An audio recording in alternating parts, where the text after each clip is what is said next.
10 to 20 inches of snow here. Yep. What? Not fun. Nope. Yep. Yep. Welcome everyone to the stream.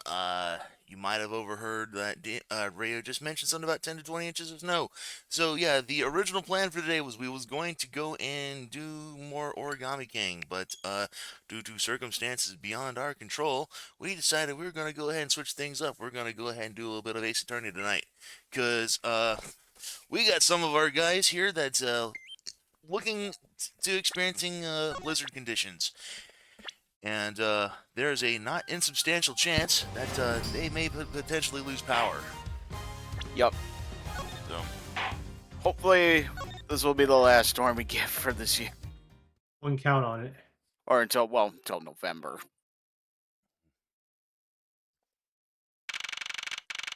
alright, September 10th, 5:45 p.m. District Court, Defendant Lobby Number 1. What is this incredibly overpowering sweet scent? It smells like flour. Uncle Bad, is this it? Isn't that Detective Bad and Kay over there? Looks like she managed to escape the bailiff.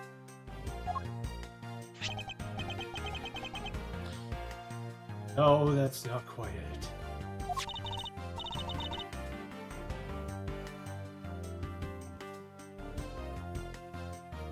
Ah, too bad, but it's so pretty.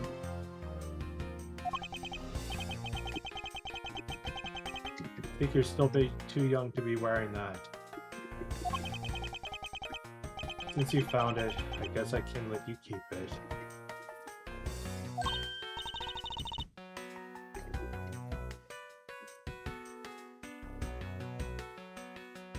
Thanks, I'll treasure it always. Is Jay here? Yep, Yeah, he he's just here, said. yeah. Can I not hear him then? Oh, I don't know. I hear him pretty well. Yep, I can Does he hear him. have me on mute? Jay, do you have DM muted, or is he? Or That's gonna have anything. That's gonna have anything to do with it. Yeah, if he has you on mute, then he wouldn't be able to hear you, not the other way around. Oh. what's he got?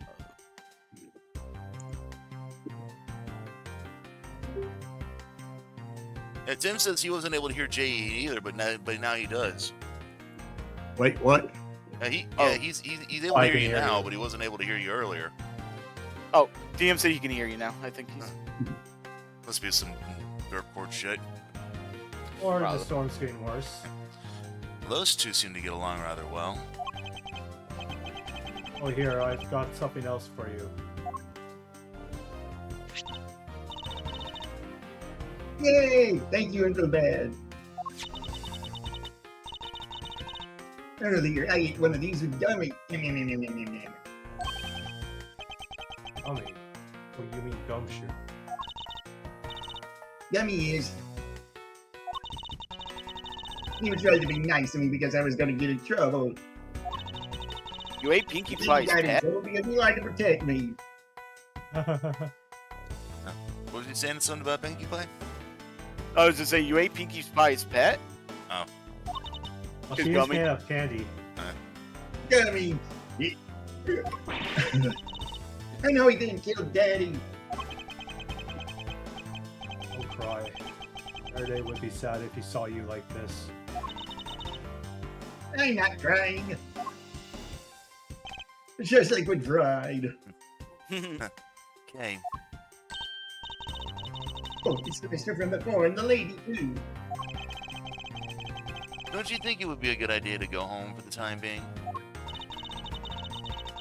You're not involved in the investigation, so it's for the best if you do. And sorry if you hear barking in the background. Actually, I'm Uncle Bad's assistant. I'm related to the investigation. That's so Detective Bad. Yeah, I guess. What? You were just scolding us like kids. Do not mess up the crime scene. And now you let this child run free? Why? People are free to investigate things outside of the actual crime scene. You also had a few things you wanted to look into. A problem with that?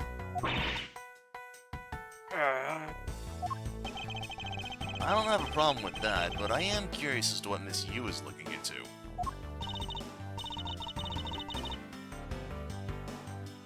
I'll go bad. I'm gonna go look somewhere else now, okay? Alright, counting on you. Oh, that's right. Hey, mister. Yes, what is it? I know Gummy really isn't the bad guy. I mean, so please, find the real bad guy, okay?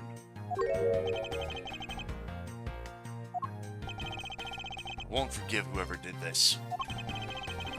In the absence of the perfect piece of testimony and evidence, there is no one else who could be the true culprit other than Detective Gumshoe. He wandered off while I was pondering.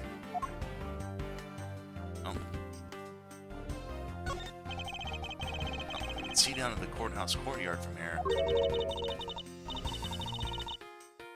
So that's what is that mess supposed to be? It's like an optical illusion. I believe it's supposed to be postmodern in design.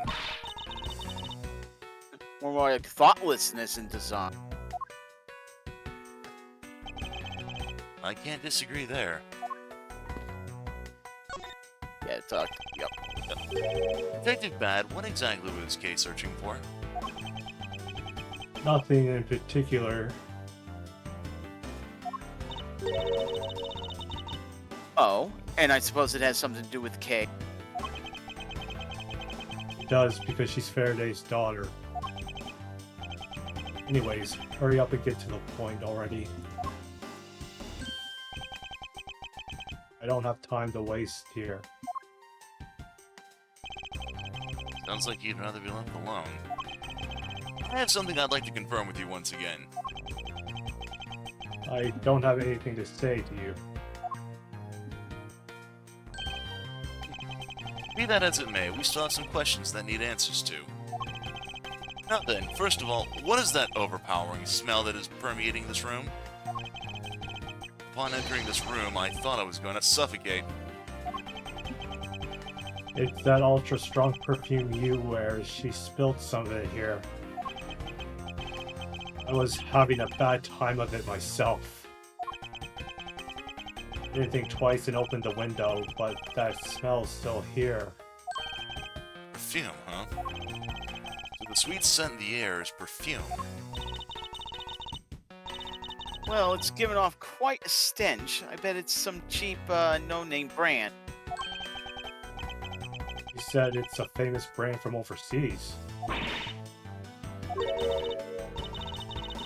It's a knockoff. Yes, definitely a knockoff. No disrespect, but she forced one of those bottles on me. Here, little girl, you can have some of it. I was born for a much more expensive and refined perfume.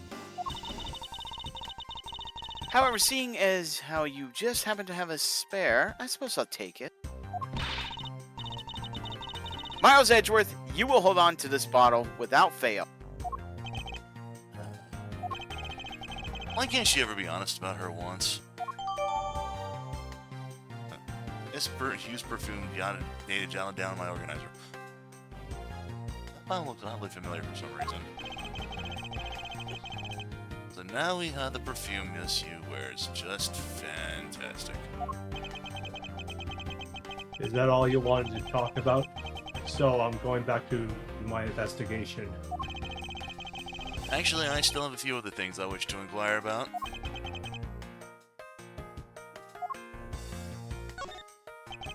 So you were in this room the entire recess. Like I said earlier, made a call to the precinct to get that big lug down here. Other than that, I was waiting for the recess to end in here. At least your story is consistent. Earlier, you stated you were in this lobby with Miss Yu. Yeah, I ran into her in the hallway. And she wanted to talk to me about something, so we came in here. Then what you're saying is that until Detective Gumshoe's arrival, you and Miss Yu were in two different locations. Yes, I was. Interesting. Speaking of that lawyer, she seems to have a great dislike for you.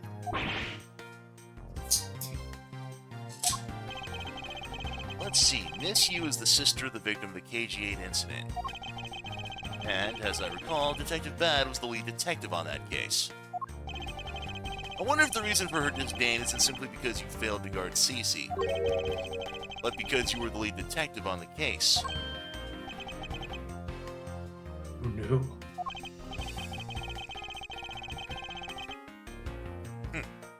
I also know that today's trial involving the Godothian staff embassy member is being referred to as the second KG-8 incident.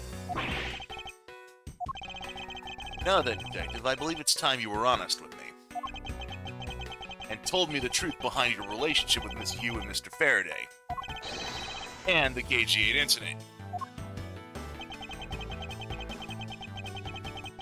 You already know that much. Guess I'll have to be. I guess it'll be alright to tell you. Now then, I'd like to ask you a few questions about the KG-8 incident. It's not exactly a happy story. Other than the people who are directly involved, you two will be the first to hear what I'm about to tell you. Honest truth behind the KG-8 incident. So remember last week where you were joking about how he actually had a lollipop in his mouth?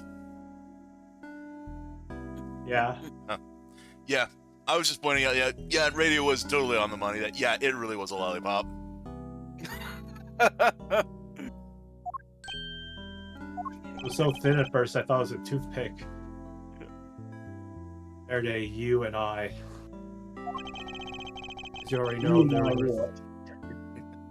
already know, we three were involved with the KG-8 incident. Faraday and I were officially on the trial of a smuggling ring. You mean the smuggling case involving one of the Amano Group's secretaries? That trial was just a front. Facade? Facade? Zod, yeah. Facade. Yeah, but the case became tainted. All because the witness who was going to testify about the Amano Group's ties to the smuggling ring, TU, was killed. Then what became of the secretary who was arrested? His name was Colin Devore. To be honest, the guy didn't know a thing about this smuggling ring. But he confessed to knowing about it anyway. Devore was probably being imitated by the big boss man, just another scapegoat. Boss man of the Amano Group? He can't seriously mean Mr. Ernest Amano. That can't be right. It's probably just Detective Bad's personal hypothesis. What's he trying to do, suspecting Mr. Amano of being involved with smuggling? I suppose it would have been quite difficult to secure an acquittal after he confessed. But the man who killed Sese Yu, Manny Kochin, was a completely different person. But since he's already been acquitted once of her murder, Mr. Faraday, how could you have let him go? If I remember correctly, I heard that Mr. Faraday had an important piece of evidence stolen from him.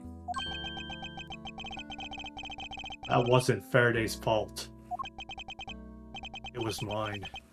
I wasn't vigilant enough back then. Faraday, Cece, I was just supposed to protect them both.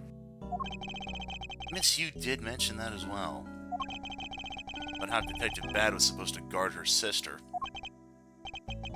But even I, who was supposed to protect them, I fell into their trap. What kind of a trap? The holes in this jacket are a testament to that trap. I mean, you were fired upon? You were shot at that many times in one gunfight? No. Only about half of these are from that case. But the reason I continue to wear this jacket is to remind myself of the lessons I learned from the KG-8 incident. I see. I couldn't protect CCU. The suspect was found not guilty. We hit a brick wall as far as the law was concerned. That's when she came to the courtroom, the victim's sister. That's when I first met SCOU.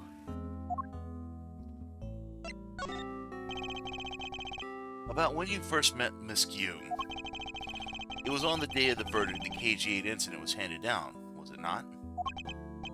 Yes, Faraday and we apologized to her from the bottom of our hearts.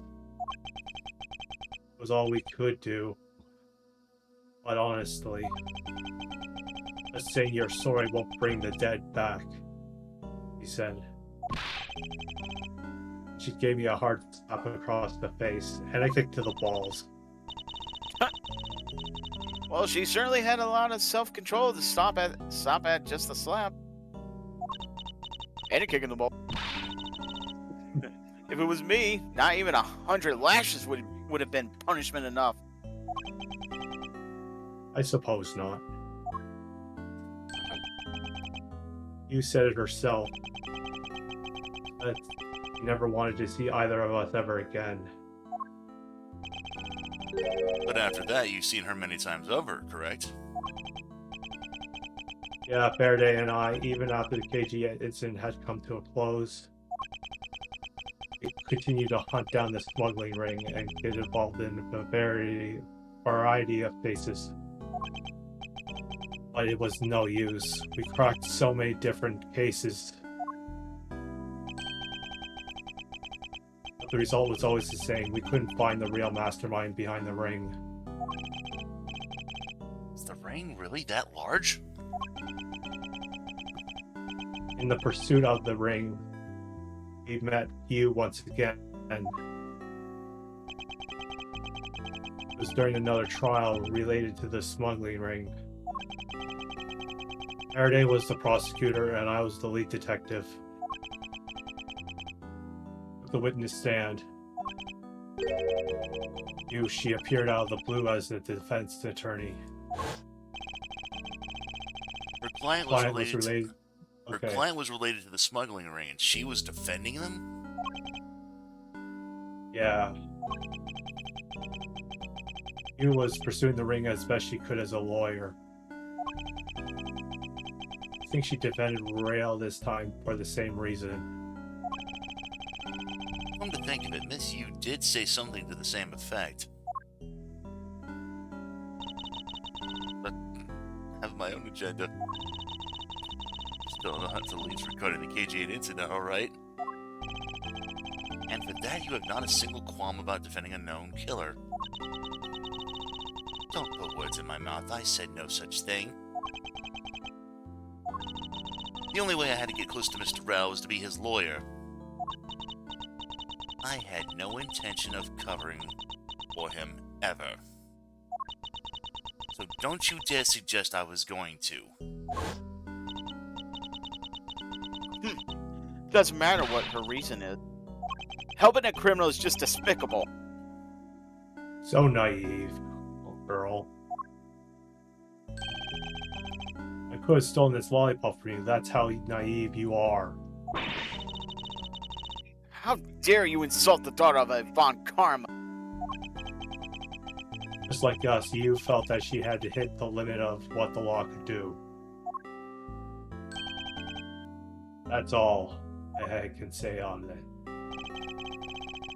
Law is merely a tool. There's no limit to it, only the skill of the craftsman. You two are still too young, but one day you'll know all too well.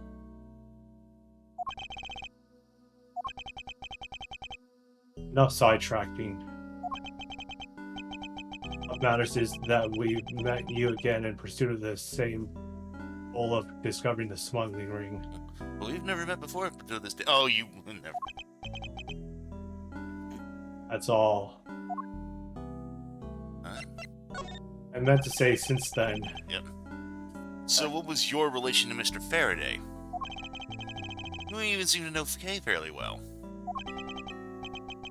Met him when he was a rookie prosecutor. Known him ever since then. Okay, I've known her since the day she was born. Her and I, we cracked a few cases together and a few skulls. But you two seem to have made no progress at all in the Yatagarasu case.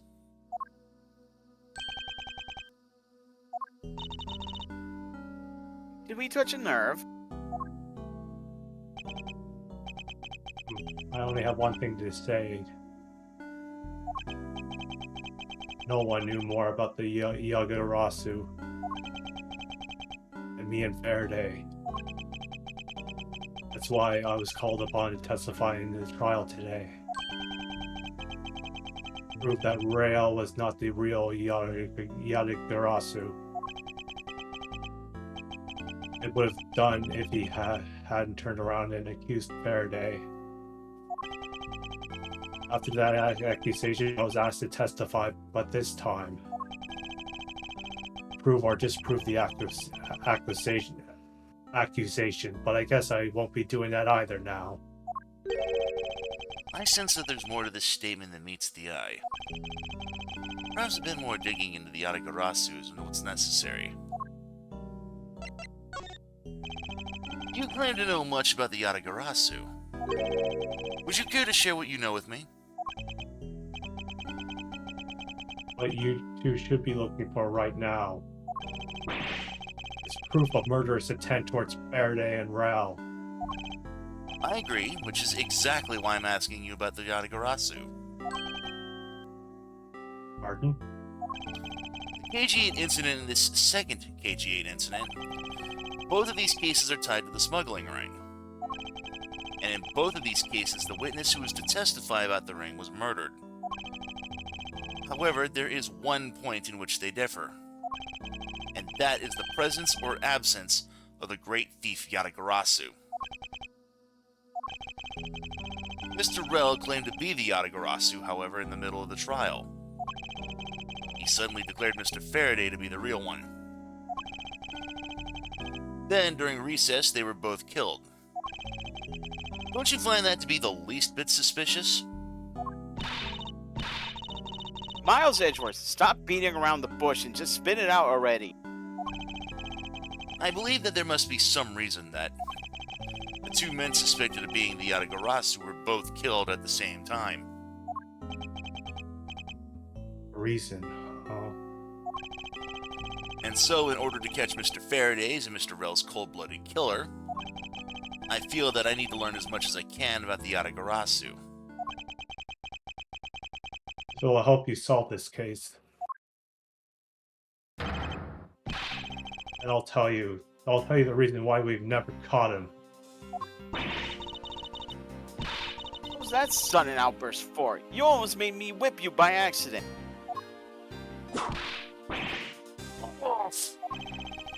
Still accidentally with me anyway. There are three main reasons why the Yatagarasu will always be one step ahead. First, Yatagarasu always knows the exact location of the target object. Secondly, Yatagarasu always knows exactly how to disarm the security system. Thirdly, the Yatagarasu doesn't leave a single shred of evidence behind, ever. I see. So those are the Yatagarasu special traits. Sounds like an incredibly elusive thief. Yatagarasu has never been caught on tape.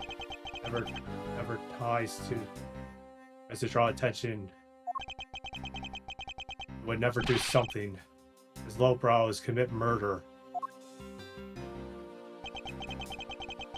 That's how I knew that Ryle wasn't the real Yatagarasu right away. But you can't use that sort of logic on its own to prove that he wasn't. Listen, little girl. I'm not done talking yet. Ah, What's different about this time was that evidence related to the smuggling ring was sent to the police. And the sender was no other than the one who infiltrated the Colombian embassy, Yatagarasu. Yatagarasu sent the evidence? Till now, the Yatagarasu would always publicize any corrupt dealings through a mass media broadcast, but not this time. The evidence this time was something only Faraday and I and a select few others knew about. In that case, how can you be so sure it was the Yatagarasu who sent it? Easy. A special card that only the Yatagarasu uses was still attached. That's how I could be sure. And just what sort of card is it? Here, take a look for yourselves. Whenever the Yatagarasu wants to publicize anything, a white card is sent along with the stolen information. When we questioned Rel about what was sent along with the white card, Rel had no idea what it meant. Ah, that's how Detective Bad knew that Rose Terrell was a phony. Thank you very much. I have a much better understanding of the Yatagarasu now.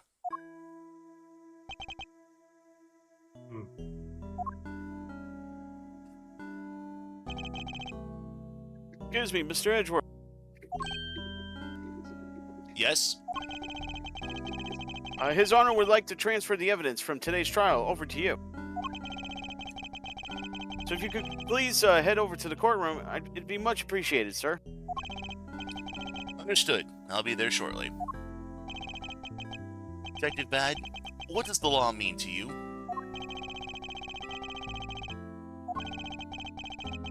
Finding the answer to that question is the only reason I'm still alive. I became a prosecutor to find the answer to that question myself. And to play a part in ensuring that all criminals everywhere are found guilty. September the 10th, District Court, Courtroom Number 3.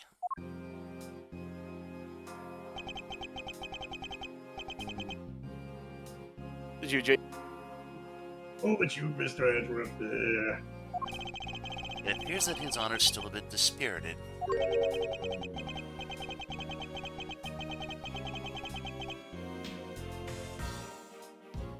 Excuse me.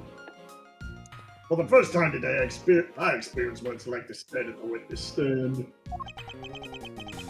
Now I have a greater appreciation for just how hard it is to give testimony. Well, there's no reason for you to be all depressed about it, Your Honor. As a judge, no one expects you to think about anything other than the verdict. In this case, there is no need for me to further depress His Honor. But I'm not trying to, Mild. Your Honor,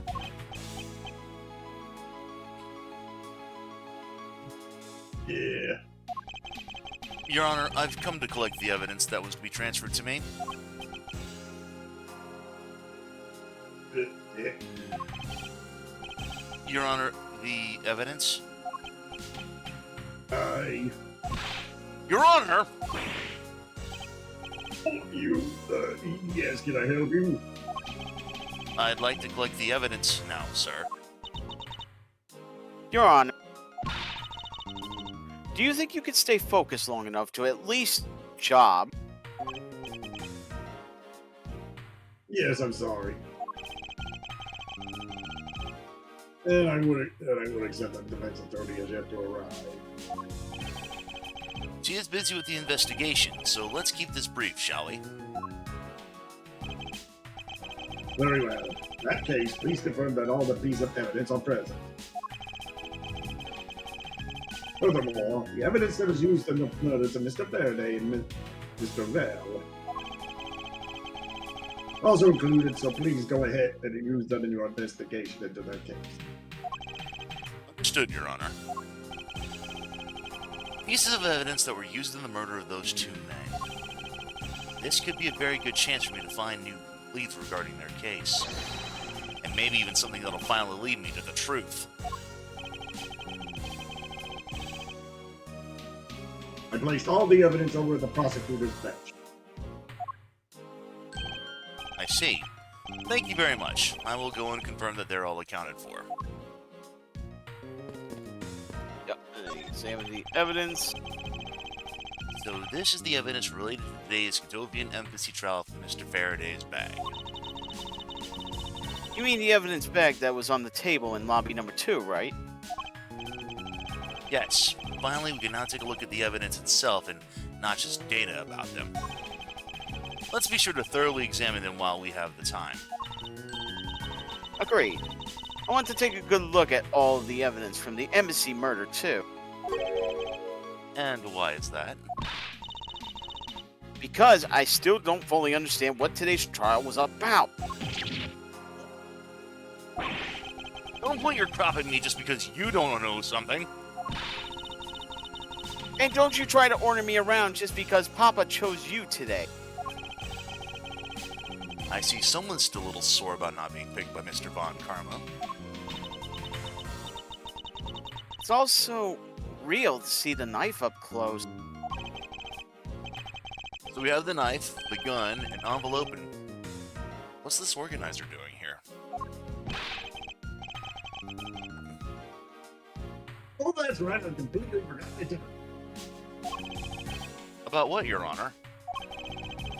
They found Mr. Faraday's personal organizer inside that evidence. Detective Bag requested it be passed along to you. He said it would help the investigation. Detective Bat said that? What a strange stroke of luck. Well, never look a gift horse in the mouth. We might as well flip through, too. Alright. Yep, you want to examine the organizer? Mr. Faraday's organizer. Appears he was in the habit of using it. Looks like he wrote his strategy for getting Mr. Rell convicted down here. I have collected the evidence I need to prove that Rell was the killer. Between the handgun Rell had on him when he was arrested and the surveillance tape, I should be able to prove he was the one. It appears that Mr. Faraday honestly believed that Mr. Rell was the killer in this case. The sound of his handgun going off was recorded with superb clarity on the surveillance video. I also have evidence I could use to prove that Rell's not the real Yatagarasu. And it would also appear that he had proof that Mr. Rell was not the Yatagarasu.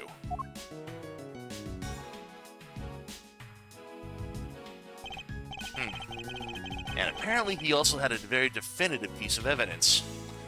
No matter how he may try to play it, as long as I have the Yatagarasu's key, I can prove he's a phony. If I present it to him in court, it should clear everything up. It's been a long battle. I hope this will finally bring it to an end. Yes, I believe Mr. Faraday was well prepared. Discredit any claim Mr. Rell may have had about being the real Yatagarasu. And he had a way to prove that Mr. Rell was the guilty party in the embassy murder. This organizes a clue straight from Mr. Faraday. I'll have to take my time and give it a thorough read later.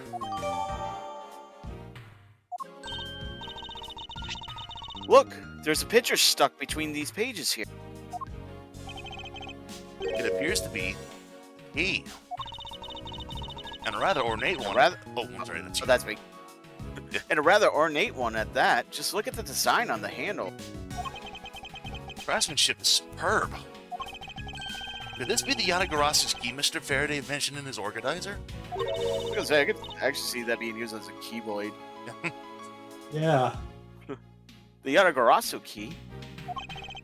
Detective Bad said something earlier. What's different about this time was the evidence related to the smuggling ring was sent to the police. The sender was none other than the one who infiltrated the Colombian embassy, Yatagarasu.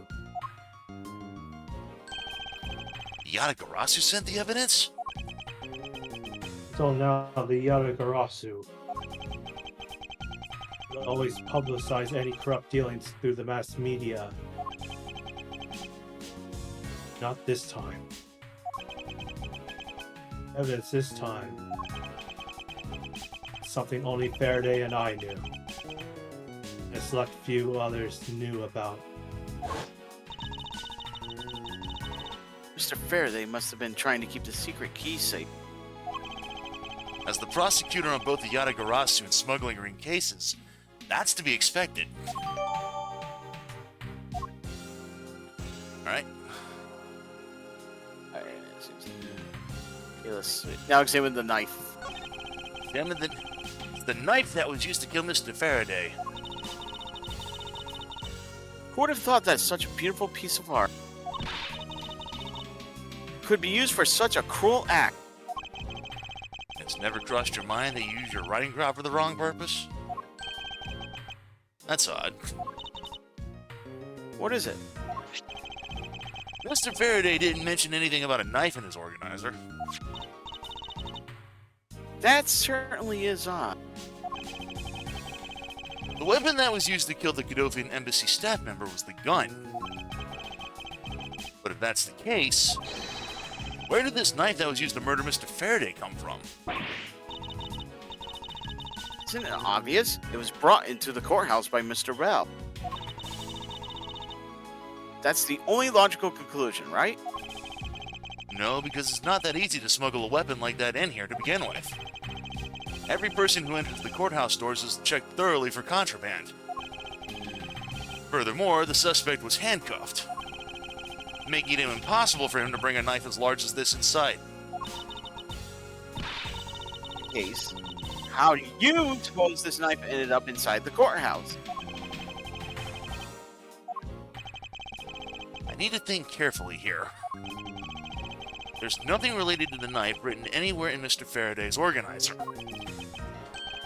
However, it is a fact that this knife came from Mr. Faraday's evidence bag. Conversely, there is one item listed in Mr. Faraday's organizer that no one has claimed to have seen today.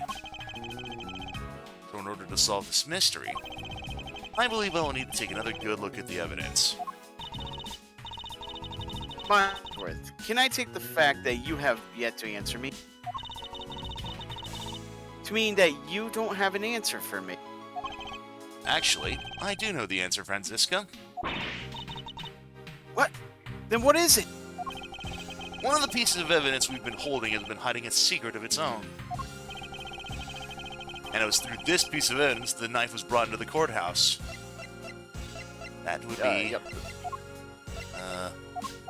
The Yatagarasu. This Yatagarasu's key Mr. Faraday mentions in his organizer. This is how the knife was brought into the courthouse.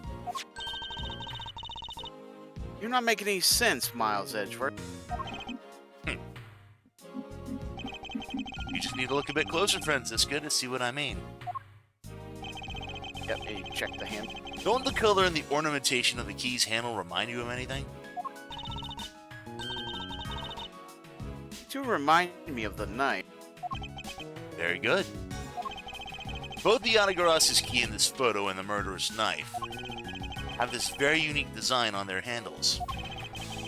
Furthermore, even though Mr. Faraday mentions the Yatagarasu's key, the only object we found at the crime scene was the knife. You don't seriously mean to say. It appears that you finally caught up. And yes, I do mean to say that these two pieces are, in fact, one and the same.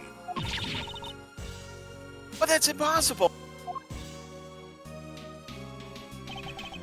Even if that is what you believe, we should still investigate this possibility. Now then, let's examine this knife in a little more detail. Yep, and you check the handle. Let's say it's a butterfly knife.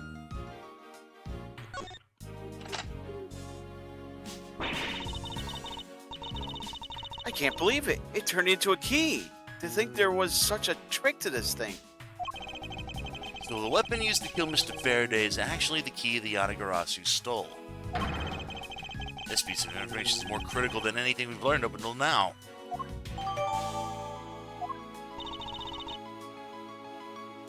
Frankly, I'm shocked. Mr. Faraday only mentioned the key aspect of this piece of the evidence in his organizer. It's possible even he had no idea the key was holding a knife blade inside. But if that's true, then only someone who knew about the key to the knife trick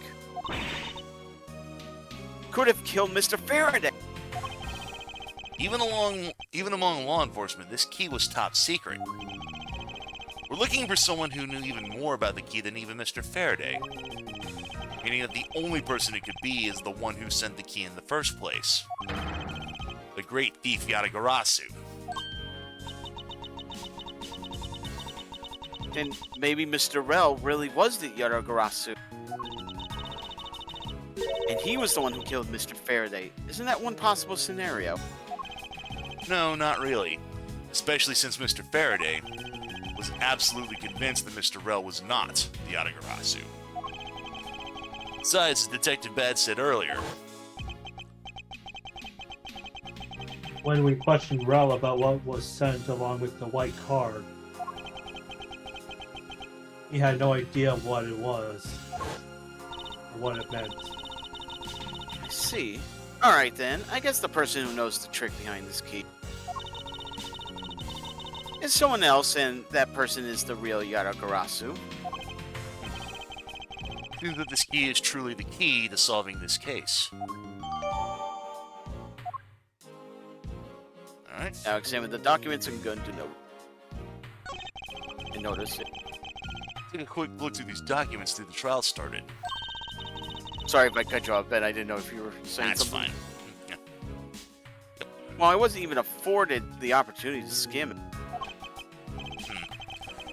I suppose I should explain it to you then.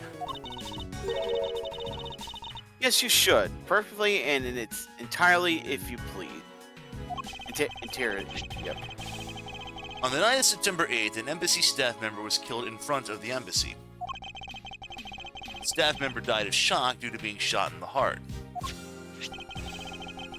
Mackerel was brought in that night as a suspect and thoroughly questioned,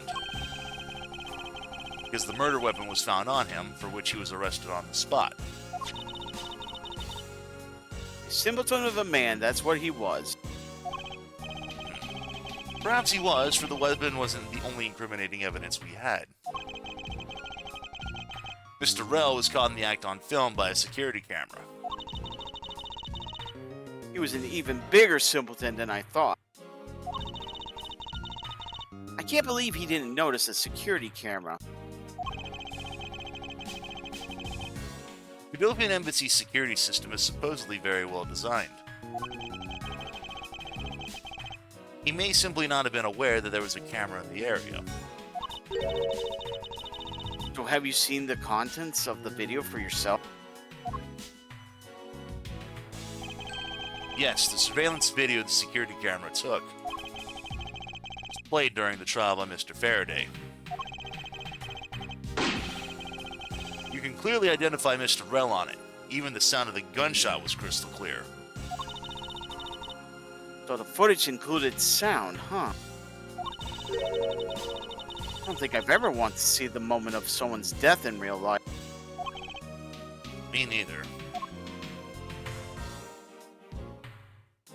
Oh, Then if check only she knew. And then check out the goon.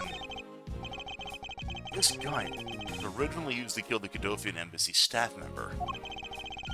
When the crime was reported, responding police found Mr. Rell still holding it, which led to his immediate arrest. And then this gun took the original shooter's life. How ironic. Indeed. There doesn't seem to be anything else we can learn from this particular piece of evidence. That's odd. We're short one piece of evidence. And the piece that's missing is the surveillance video that was played in court. The surveillance video? How could a piece of evidence just disappear? Where did it go? The video showing the moment in which Mr. Rell committed the murder. Where could it have gone indeed? You're done with your inspection of the evidence. Yes, I'm finished. However, Your Honor, I'm missing a single piece of prosecutorial evidence. Your Honor, were you derelict in your duty? What? No. I dare not neglect my duties. What do you take me for? No, Your Honor, the most important piece of evidence in today's trial. The surveillance video is not amongst the evidence you laid out for me. But I brought Mr. Fairbanks who bagged me from the crime scene. Maybe the tape is still somewhere at the crime scene. There's something wrong here. Something about this missing piece of evidence. It would appear that for me to find the answers I seek, I'll have to pay another visit to the scene of the crime, defendant lobby number 2.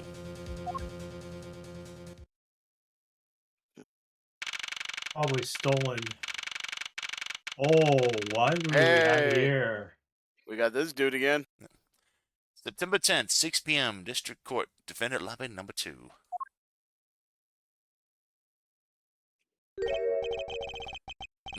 That's Detective Bad, but who's with him? I've never seen that officer before. Oh, did you find it? No, not yet, and I've looked everywhere. Well, please continue with the search. Understood, I'll continue the search. You're the one running this show. Prosecutors like you shouldn't even be allowed at crime scenes. How dare you? Just who do you think you are?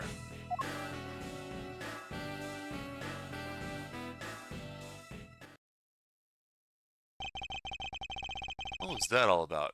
And who was that masked man just now? Wherever he was, I've never seen a more impudent officer in my life. He wasn't even wearing a mask. Do you even know that we're standing right here behind him? No, you're standing right behind me. What do you want now? Huh. Let's say you probably would know that we're standing behind him. He's using a mirror. It looks like you were paying attention after all. Of course I was. I have eyes in the back of my head. Or rather, a mirror that I use to look over my shoulder with. Ah, so that mirror isn't for vanity's sake. It's for him to keep an eye out on who or what is behind him at all times. So tell me, Detective Bad, who was that rude man just now? The guy came here from the Republic of Zhengfang to study. He's Agent Lang. Trying everything he can to revive the lost honor of his family. Traveling the world to study different philosophies of detainment from scratch. Like visiting various police departments around the world? He has a lot of dedication. still just a rookie cop, but I sense a strong grudge of some sort from within. The guy's more useful than Gumshoe, even if he is rude. I can live with that. Well, he sure has a lot of guts to come to this country and give prosecutors a hard time. I agree. However, I can think of one young lady that statement also applies to. Anyway, what was that agent looking for, Detective Bad? Earlier, that little girl was poking around in lobby number 1 as well. Like I said before, it's got nothing to do with the two of you.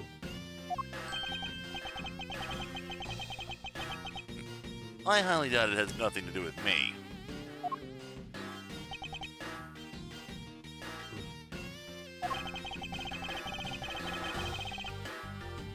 Fine, if this is the game I must play, then I will take this opportunity. Draw what he's been hiding and what happened in this room straight from him.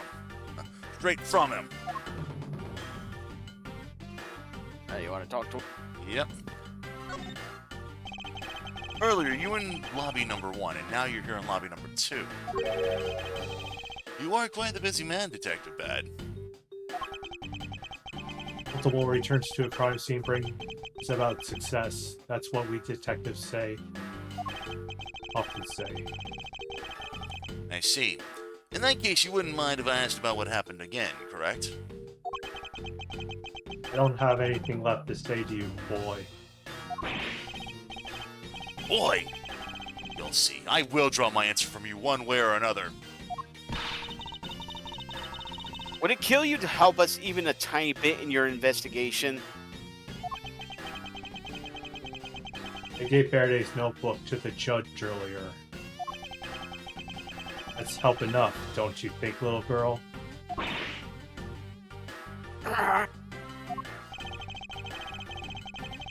Please, we're asking for you just for a bit more of your cooperation. Don't push me.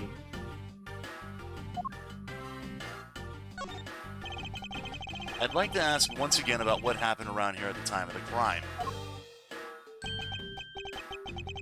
I refuse to answer. Any more investigating you do would be a waste of time. Besides, how am I supposed to answer questions about things I don't know about? Things you don't know about? Aren't you supposed to know everything? He should. Wait, is it possible? Maybe he doesn't even know about the trick behind that piece of evidence. I should try showing it to him. May prove to be the key to getting some answers from Detective Bad. You're going to present the Yagarusu key or the knife? Detective Bad, did you know of the existence of the item in this photograph? Of course. Job to know everything related to the Yagarasu case. In that case, let me ask you something. Did you know that the knife that killed Mr. Faraday and this Yanagarasu's key are one and the same? Wait, what? That's not possible. Looks like he didn't know after all. This piece of evidence, which we call the Yanagarasu's key, is actually a well-camouflaged knife. I see EJ game in the Twitch chat. Mr. Faraday was planning to use this Yanagarasu's key to prove that Mr. Rel was not the real Yatagarasu. Isn't that correct? Also, hey, Joe. I guess so. However, Mr. Faraday had no idea that it was, in fact, a knife. Even I have to admit, neither of us knew that fact. Neither of us knew that no one in the law enforcement knew either. Or did we miss something which is this? I noticed that since a little while ago you appear to be searching for something. I presume that this key was what you were searching for. Yeah, that's right. And why were you searching for it? As I promised Faraday. promised that I'd protect that key with my life. After he was killed, the key disappeared from Faraday's evidence bag. Who would have thought that the key is what took Faraday's life? Detective Bad. So that we may find the truth, please testify for me once more. Alright then. It doesn't matter how many times I tell you what happened, nothing will change.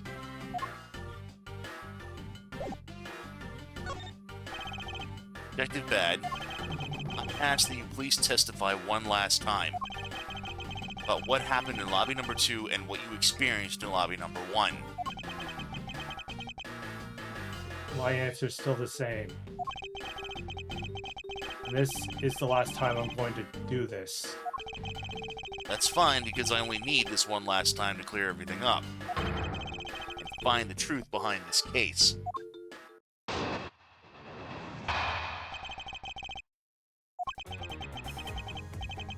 I was in lobby number 1 talking with you.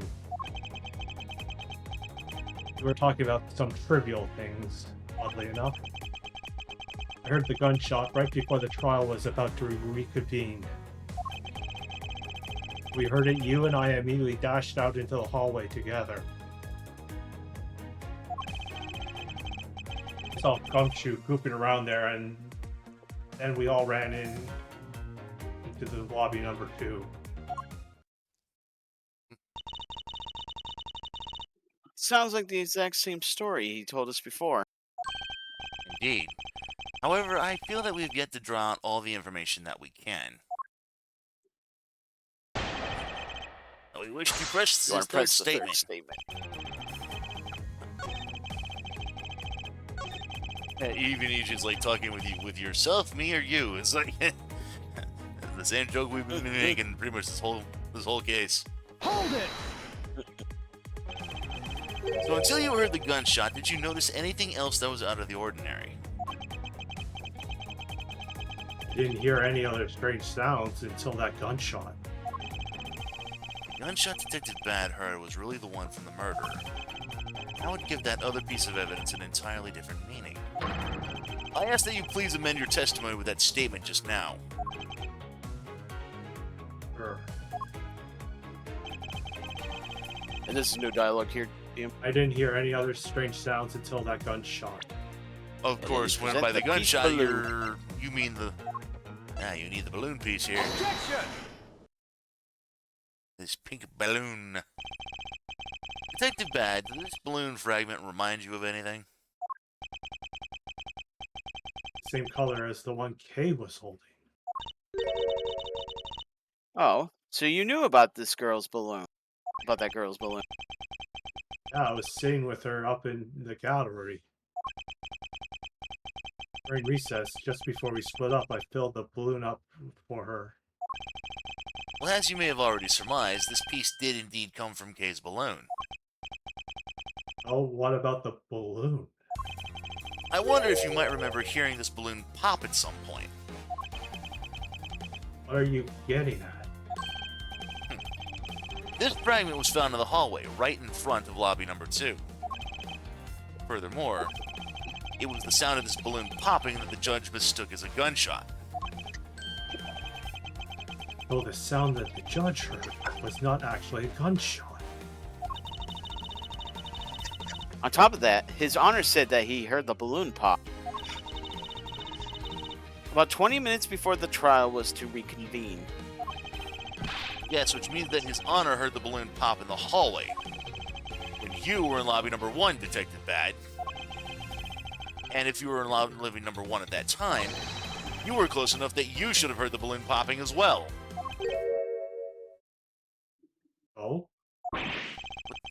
Don't give me a so! We just proved that there is a flaw in your testimony. The crackling of the troop is louder than the sound of your sweet naivete crackling. Since you don't seem to know, let me fill you in on something. Do you ever stop to think why the doors and walls of this place are so rugged? because they were designed to keep secrets from being leaked. What is that supposed to mean? The doors and walls are super thick. The window panes are double layered. Top it off, even the curtains are made of a special sound-absorbing material. Then you mean... So I was shut up inside lobby number 1. There was no way I could have heard that sound. No! I knew that's what I was gonna say. Then that means that scruff-faced testimony is completely useless. If the rooms are soundproof, then of course he wouldn't hear any sign of a struggle. Oh! It's also why it's only natural. I didn't hear the balloon popping. How do you get it? Tim says the door and walls are extra thick! Miles, I thought we were supposed to be the ones finding flaws in his logic. Not the other way around. The other way around. It's not possible to hear the sound of a balloon popping if one were in lobby number 1. However, if we examine the situation in reverse, a person standing in the hallway should not be able to hear the real gunshot either. And yet Detective Gumshoe claims to have heard it while he was standing in the hallway. Detective Bad, if that's the case, how exactly did you hear the gunshot? What do you mean, how? I just... It would appear that you have yet to realize the contradiction in your own statement. Well, so? If the rooms are as soundproof as you claim they are, then how did the sound of the gunshot enter your ears? I see what you mean. I guess I'm more out of it on Faraday's murder than I thought. Which means what exactly, Miles, in the end, what does it all boil down to? It boils down to this. There must be a reason as to how Detectives Bad and Gumshoe heard a gunshot they theoretically couldn't have. It looks like we need to examine the state of the crime scene again, huh? State of the crime scene? Can it be? It's that ultra-strong perfume you wears. He spilled some of it. Window in lobby number 1 was allowed to open to allow the perfume you spilled to dissipate.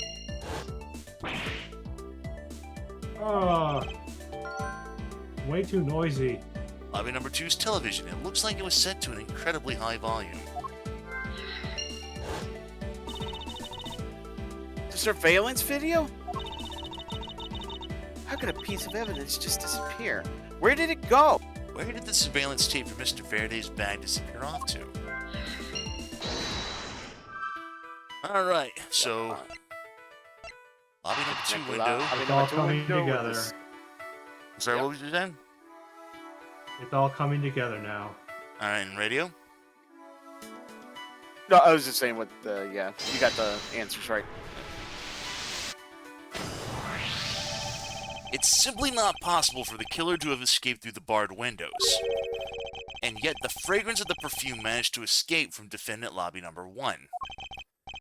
Of course, incorporeal things can move freely through these open barred windows.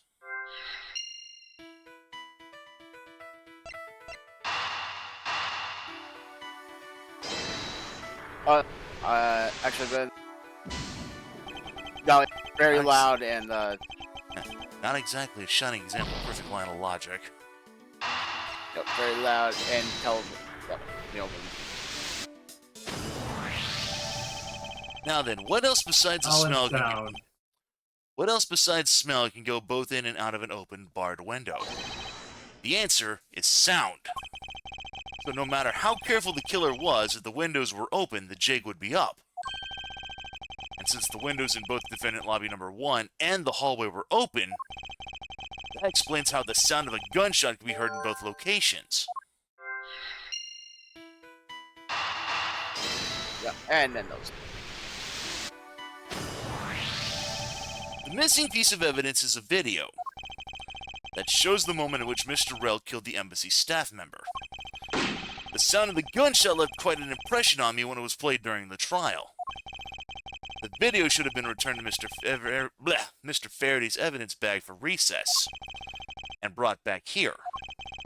If it disappeared after that time, then it's possible that the tape is still here in this room. Eureka! The evidence that the missing evidence created for me is the gunshot sound that no one should have been able to hear in the first place.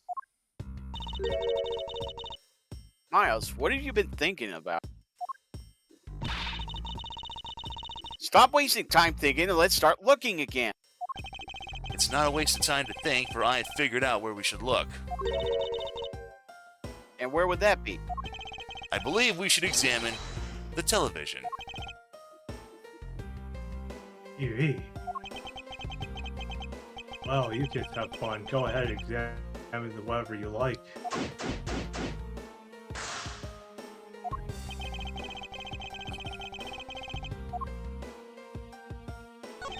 Examine the video player. It's a video player, and there seems to be a videotape inside. It looks like it. The tape must have stopped on it when it reached the end. This tape. Could it not be our missing surveillance tape? I suppose, but Detective Bad, would it be alright with you if I verified the contents of this video? Sure, knock yourselves out. alright then, let's rewind this and see what we have. Be kind, please Try and rewind. rewind. I remember correctly, the footage of Rel killing the embassy staff member should be at about the 30-minute mark from the start of the tape. Understood. This should be about right. Now then, let's see.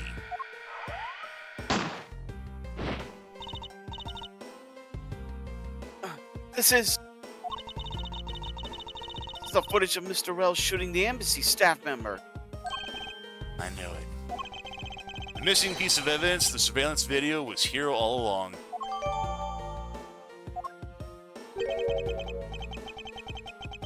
Sound, what's the meaning of this? It appears Detective Bad's figured out the true source of the gunshot he heard. With this, I think we can figure out the trick behind this double murder. Do you mean that you figured it all out then? Yes. All I have to do now is show what the gunshot Detectives Bad and Gumshoe heard was, and through where they heard it from. Fine, in that case, show me what you've deduced. Now to show what the gunshot Detectives Bad and Gumshoe heard was, and through where they heard it from.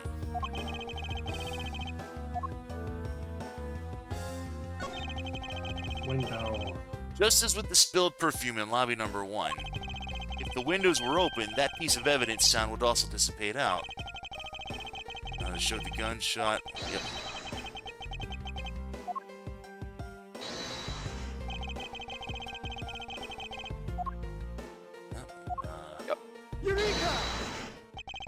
If the door and windows to the crime scene, namely that this room we are in, were closed, the killer could have used the gun and no one would have been any the wiser. That's true. This courthouse does seem to be well designed for such a thing as it were. However, what happened in reality was, Detective Gumshoe, Detective Bad, and Miss Callisto Yu, all three of them heard the gunshot. Well, the windows in lobby number 1, number 2, and the hallway were open. So naturally, the people in those locations could hear it. Ah, but then, why would the criminal open the window in the first place? To allow the gunshot to be heard, I suppose. Correct. That's the only logical conclusion we could draw from this. But why was that necessary in the first place? I want a real answer, Miles. I demand satisfaction. Very well. I believe that the killer wanted to manipulate our perception of a certain fact. And what was it that the killer wanted to manipulate our perception of? That would be when the crime took place. The killer wanted to fabricate the time of death through their precise wishes. And they used the gunshot in the surveillance video to do so.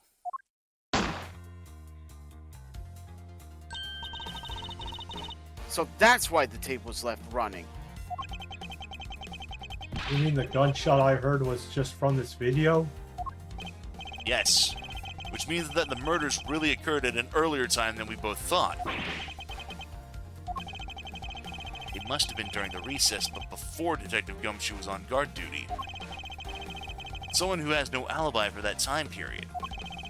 And planned this crime out in advance. The person is the real killer.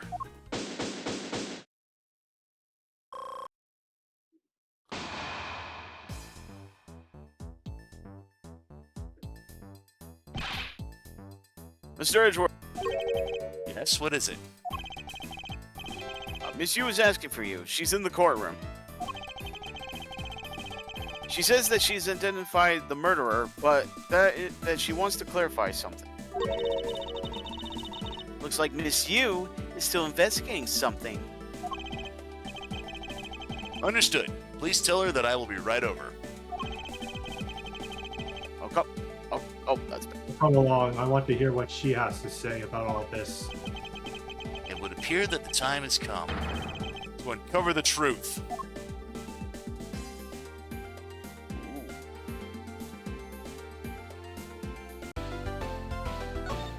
Yeah, we're going to go ahead. We're going to take a save.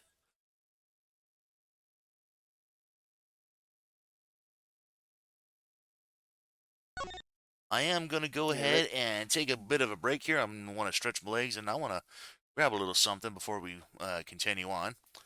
So There. I'll be right back. Oh, I think I'll do the same. Grab a drink. Okay.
All right, I'm back.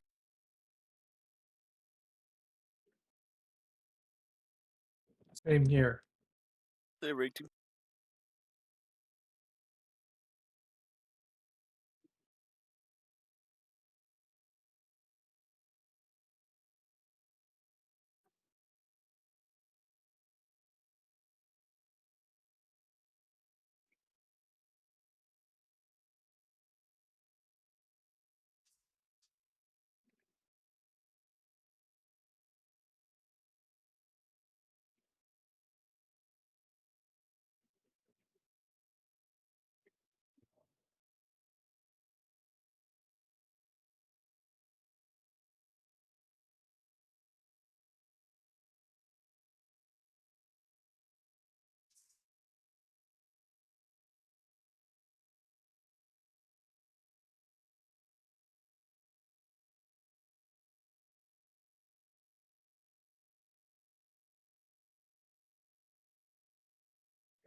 Oh wait, no.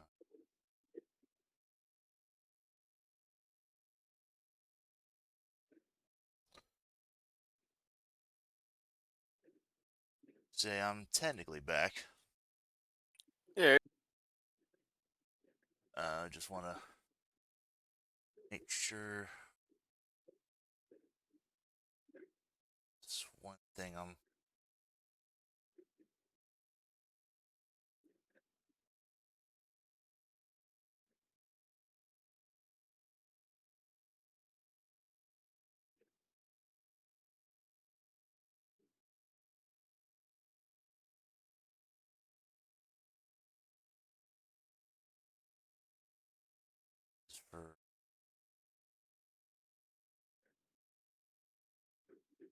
For last year.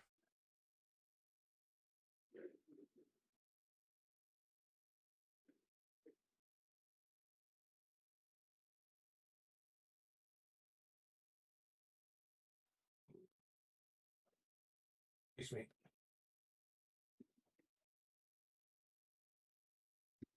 So it was not changed. Texting. Updating your phone? No, I'm doing a quick file of personal property tax declaration because I went upstairs to grab a little thing and I saw something on my table being like, "Hey, yeah, just this is just your friendly reminder to, you know, make your declaration for your personal property tax before March the 1st or bad things are going to come your way." And like, oh, yeah, I haven't done that this year yet for 2026. I should probably do that. To own a home.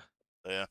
I'm just drifting house to house every other couple of years or more. Let's say I don't have any other vehicles outside of my car. I have no airplanes. I have no heavy things, no grain crops, no livestock, no manufacturing or business assets.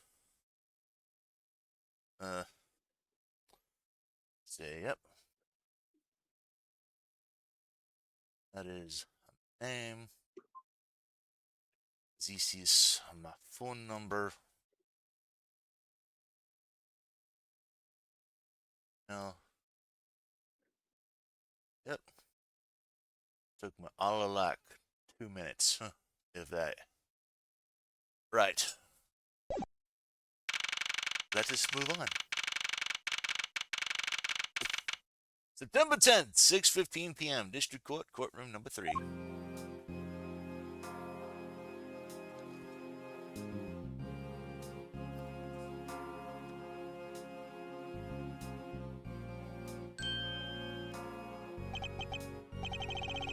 Okay, what are you doing here?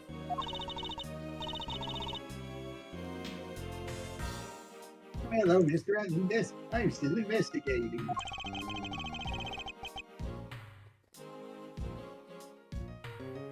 But the object you're looking for is already... Hey, don't mind him. Please continue with your search. Okay, you got it. Detective Bad, haven't we already found what you were looking for? It means I could keep her in the dark just for a little while longer. Any little past will do. Oh, you're more sympathetic than I thought.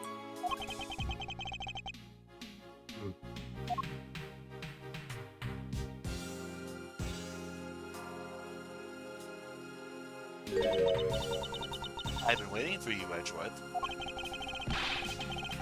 I've also been waiting for the moment in which we can finally lay this case to rest. The moment in which we can finally lay this case to rest. Wasn't that when we placed Detective Gumshoe under arrest? I think we've more than solved this case already. Don't shoot. We'll see. It all depends on whether or not your logic holds. Oh, I see we would have a viewer in the gallery. And why even Mr. Bad is here. A viewer in the gallery? I'm hardly just a bystander.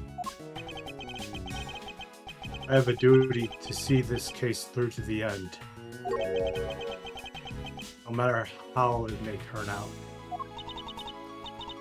Oh, is that right? Anyway, I thought you might like to hear what I slaved away to find out. I've taken statements on every single person's movements. During the time when our suspect was in the hallway, also confirmed that there is no possible route of escape from lobby number 2.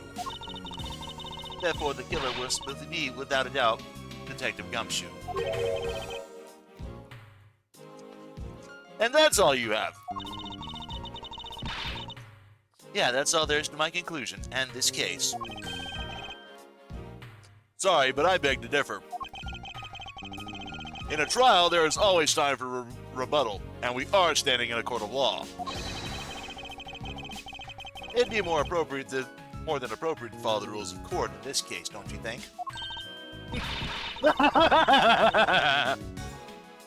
How absolutely like a rookie to think such a thing. Oh, but alright, I'll play along and give you a proper testimony. My logic is correct, that I've already won. All I have to do now is prove it by showing who the real killer is.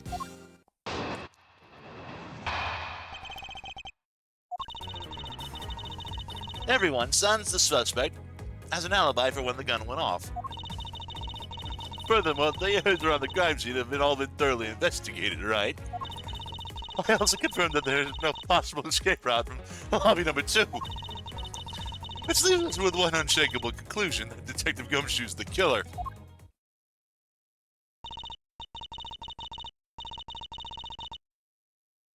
Now that you have your testimony, I expect a good rebuttal, Edgeworth. But of course. There is no need to confront her logic head-on right now. I should instead focus on drawing out any trump card she has up her sleeve. Just press every statement. Yep.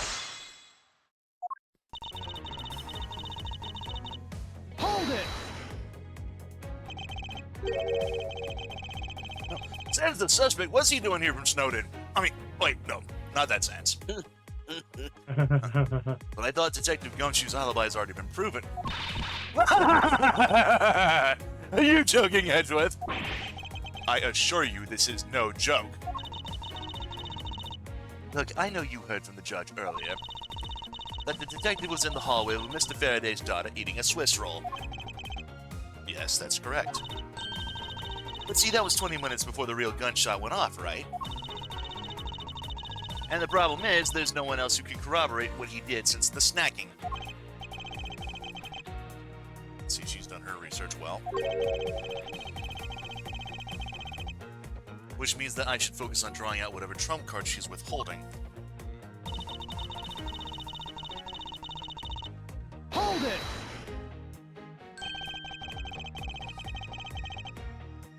Whether or not they've been thoroughly investigated is for me to decide. The scourge eyebrows and lights on your forehead are back. Even if you believe it hasn't been exhaustive, the crime scene lobby number 2 has no way out other than the hallway Detective Gumshoe was standing in. And because he claimed to be there, that makes him the only possible suspect. But isn't it also possible that someone escaped through a window and into the garden?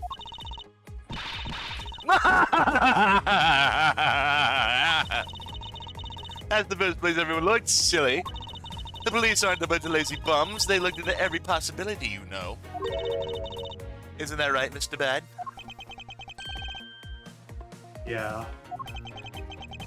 There wasn't a scrap of evidence to suggest someone used one of the windows. There weren't any footprints or anything. The courtyard garden. I suppose they really did check everything that could be relevant to the case. Hold it!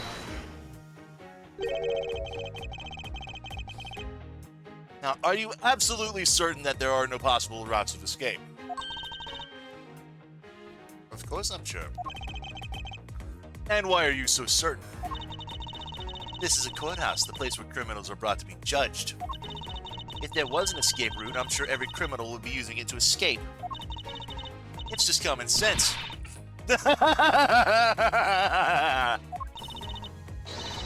Miles Edgeworth, I suggest you use a bit more of it in the future.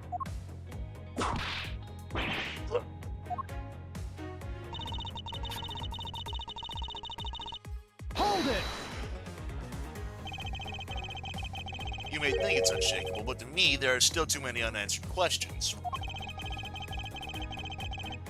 For example, who was it that placed a gun in Mr. Faraday's hand?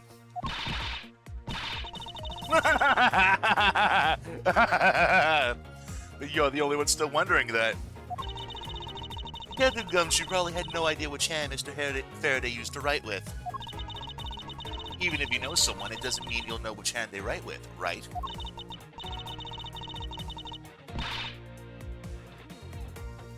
I mean, I certainly don't care about that sort of thing. I'm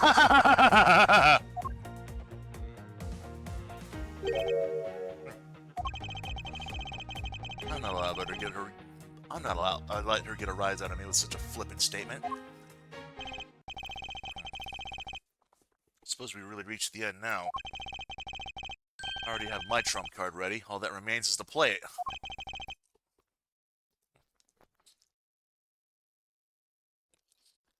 But before I do, I think I should inquire into a little something about her argument. Miss Yu, you said earlier that you confirmed the alibis of every suspect, or every person other than the suspect. However, I don't recall either Francisco or myself speaking with you about the subject.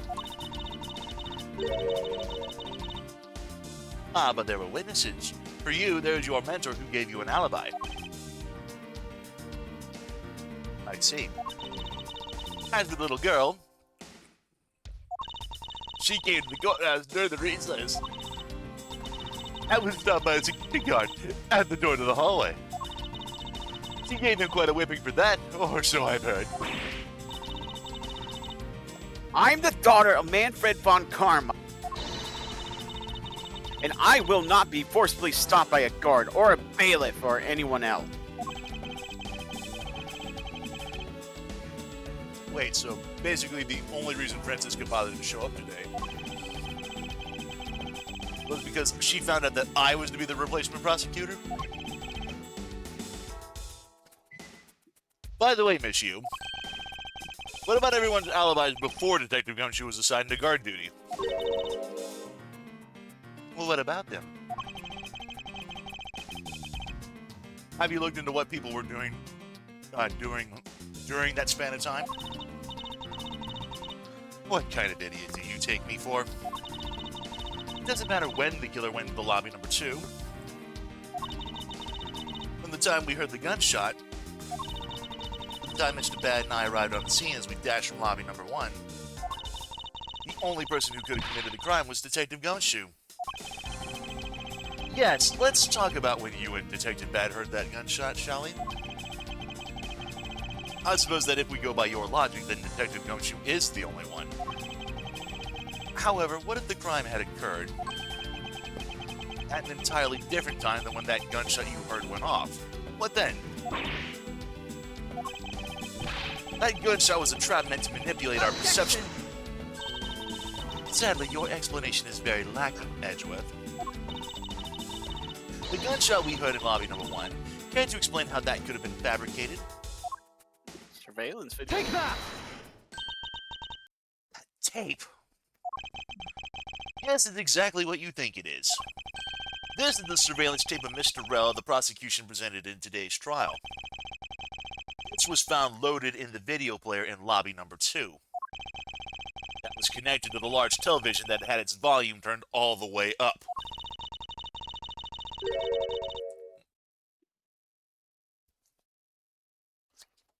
You can't honestly mean the sound we heard was that gunshot in the video. Ah, but I do, which leads me to my next point. The murders occurred much earlier than when anyone heard the gunshot. That's the only thing I can think of, too. After committing double homicide, the killer took the surveillance video out from Mr. Faraday's evidence bag, turned the television volume all the way up, and left the video to play.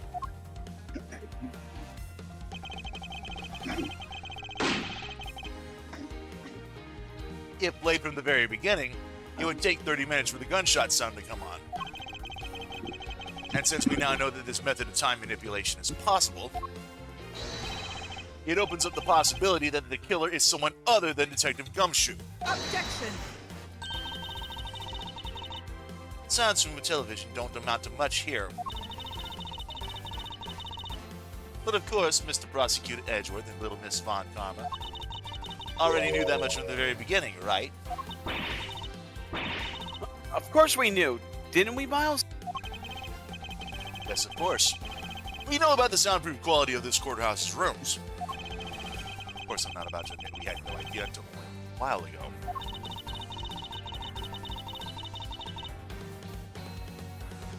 That's right.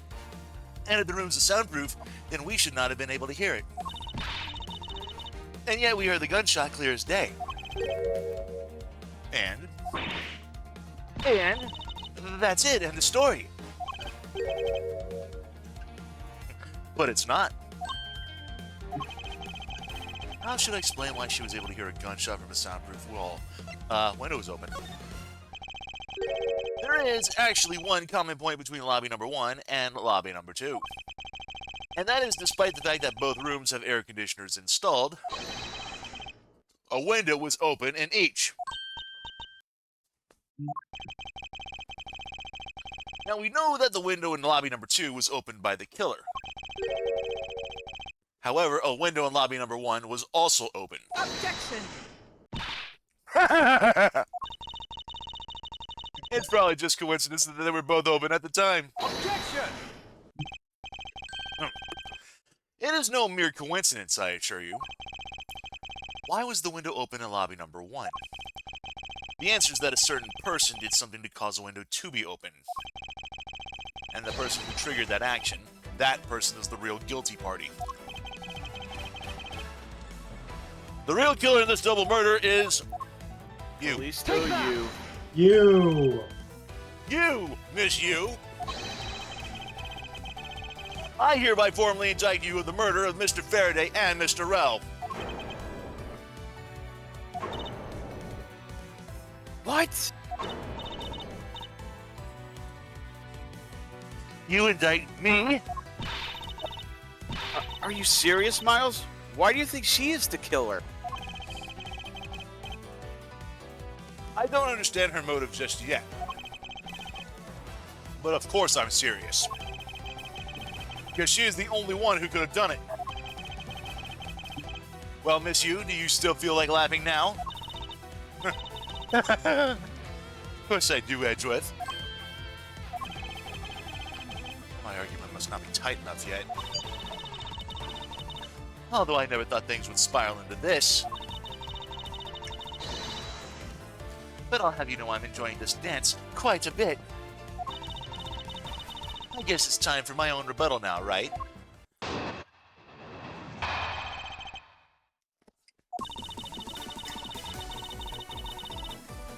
You argue that the window was open. However, do you have any proof it was I who did that? Furthermore, do you have proof that the tape was used in committing the crime? Frankly, I'm shocked at you for going around accusing people of murder like this. Especially with logic as full as holes as yours.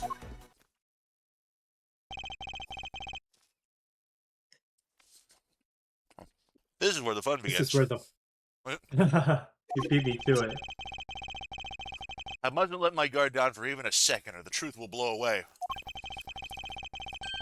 Now's the time to put the patented Von Karma perfect proof to the test.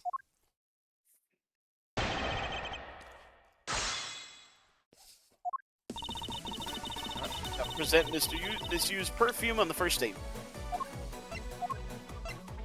Objection!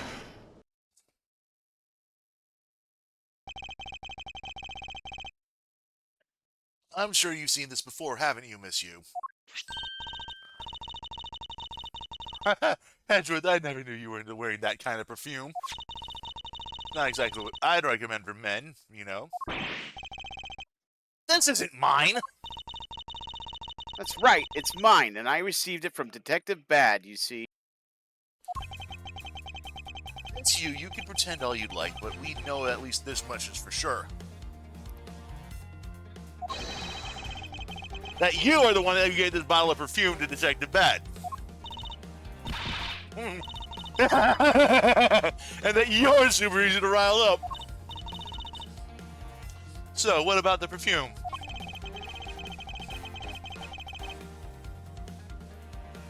Well, you were in lobby number 1. You made a big show of spilling some of this perfume. That's according to Detective Bad.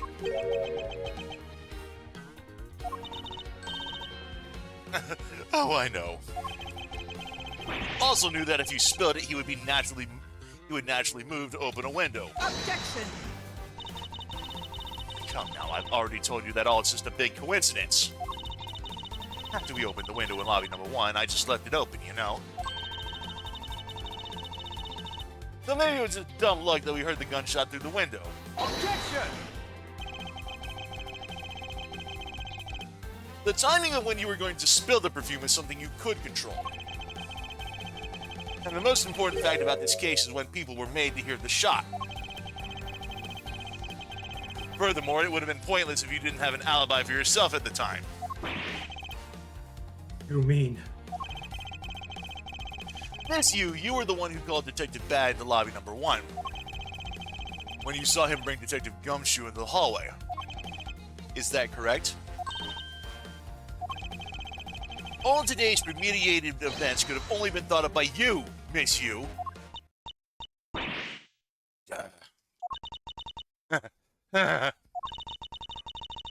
You accuse me of murder on the fact that I spilled a little perfume. Well, allow me to say this much. I couldn't have killed Mr. Faraday. And would you care to testify as to why?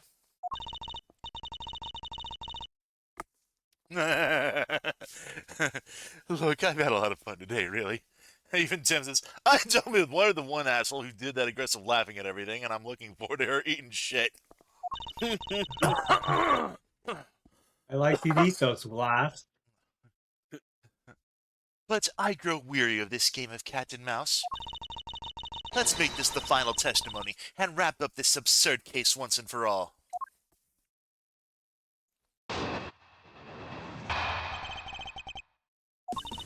Accusing someone of murder over a spilled bottle of perfume is a bit over the top.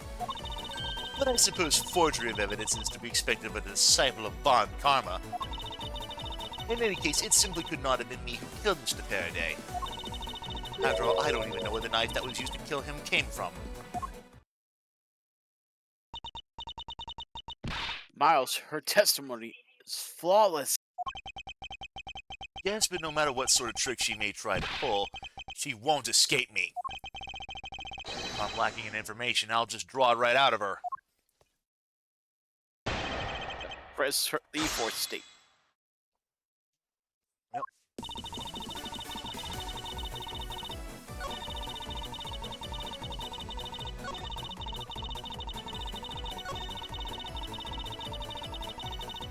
Hold it!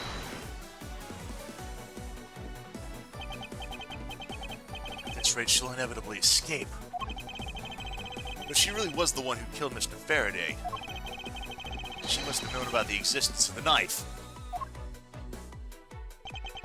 I'm sorry, Miss Yu. Maybe you weren't aware. However, the knife that was used to kill Mr. Faraday was taken from his evidence bag. Miles, what do you think you're doing?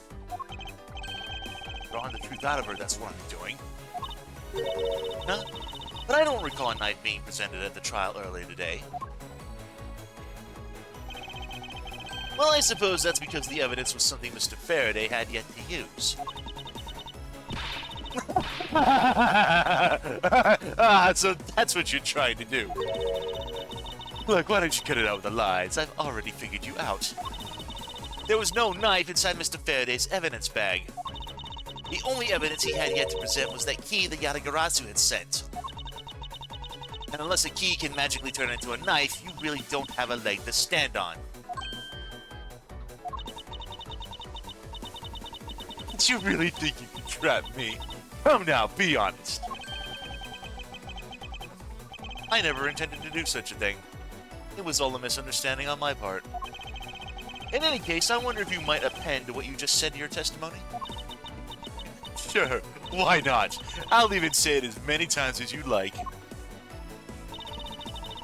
There was a key in his evidence bag, but you can't kill anyone with a single key, or simple key. Yeah, about that. Yeah. The knife or the Objection! Miss you, I wonder if you might take a look at this photo for me? This is a picture of the key the Yatagarasu sent to the police. However, while it might look like a key at first glance, It, in fact, has the secret ability to transform into a knife. Which means that what was inside Mr. Faraday's bag was both the Yatagarasu's key and the murderer's knife. You knew that the key was inside Mr. Faraday's bag, did you not? Yes. But with the Yatagarasu's key alone, it's more than possible to kill Mr. Faraday. You understand now? Just knowing of the existence of the Yatagarasu...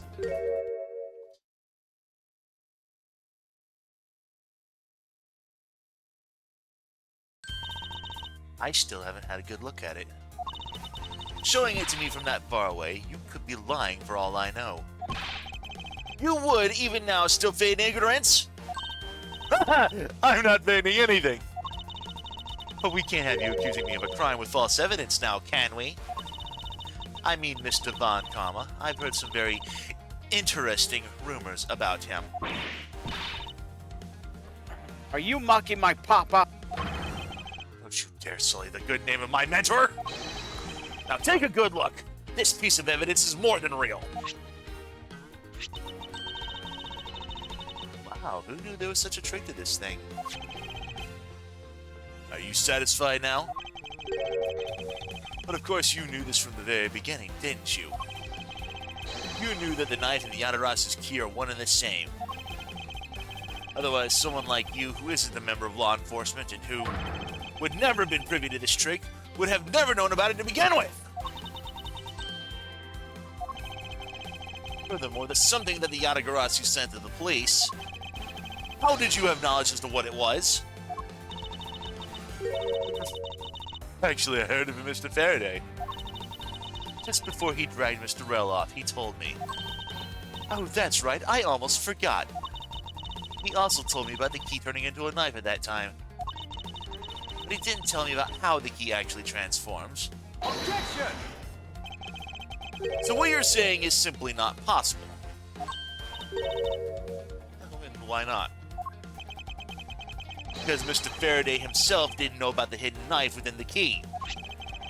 For within these pages, he mentions nothing about a knife. Objection! I'm not sure he would have written everything in his organizer, you know. Wouldn't something of this importance be better left to oral communication? Objection! Unfortunately, that is also not possible. Because Detective Bad didn't know about the knife aspect either. Which would have been highly classified information even within the police force. And that is something that even the lead detective on the case didn't know. Why would Mr. Faraday have felt the need to share such information with the opposition? Yes, I guess he wouldn't have had much of a reason to. Looks like I gave a pretty lame excuse, huh? How can you laugh at a time like this? She probably just realized that. She probably just realized the flaw in her logic and is actually in a panic over it. But that's not something we need to concern ourselves with. I suppose you're right. Miss you. I'd like to state that I also know how you know the real nature of the knife.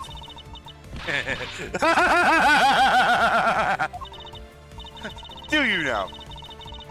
Well, why don't you put your money where your mouth is and show me? Oh, I will. And I'll wipe that smile off your face by the time we're through. This is it, the moment of truth. The secret behind the Yatagarasu's key. Only one person would have had knowledge of it from the get-go. Who would know from the start that the Yatagarasu's key could change into a knife? That would be you. Take that! That would be this person, except I failed.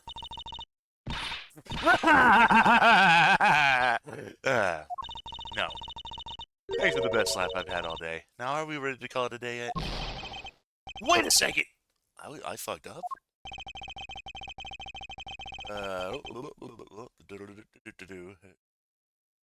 Oh, the key. And that's the Yatagarasu.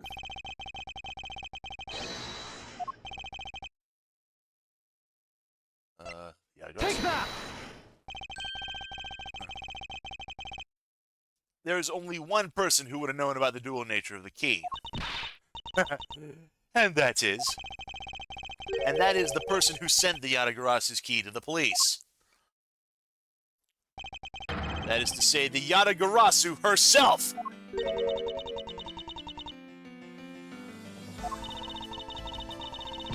Are you saying that this lawyer is the great thief Yatagarasu? Miss you. You used Mr. Rel to lure Mr. Faraday into a trap, didn't you? You, who professed to bear a grudge against criminals. Why? Why do something like this?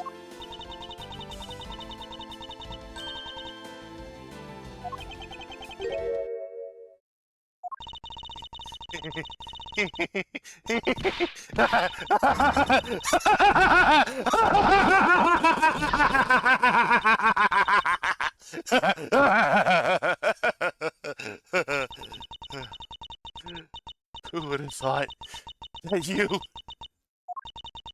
a stupid rookie prosecutor, would see through me? You're sending the biggest chill down my spine right now, Edgeworth. This feeling of thrill. It's even greater than when I sneak into someplace. You killed Faraday. Why? Answer me. You. Goes to you, huh? That's not my real name. Because my real identity is, yes, the great thief Yatagarasu! Let me tell you something, Edgeworth. Mr. Faraday was one difficult man to deal with. You say he had discovered my true identity, which is why I had to erase him from the world of law. I made Rel an offer, an acquittal for a little favor in return. All he had to do was accuse Mr. Faraday of being the Yatagarasu in court. But once we entered the recess, Rel was dragged off by Mr. Faraday, which threw my plan into a complete mess. I chased after them, and he's dropped on them through a crack in the door. That Rel caves to only two things, money and authority, just as all thugs do.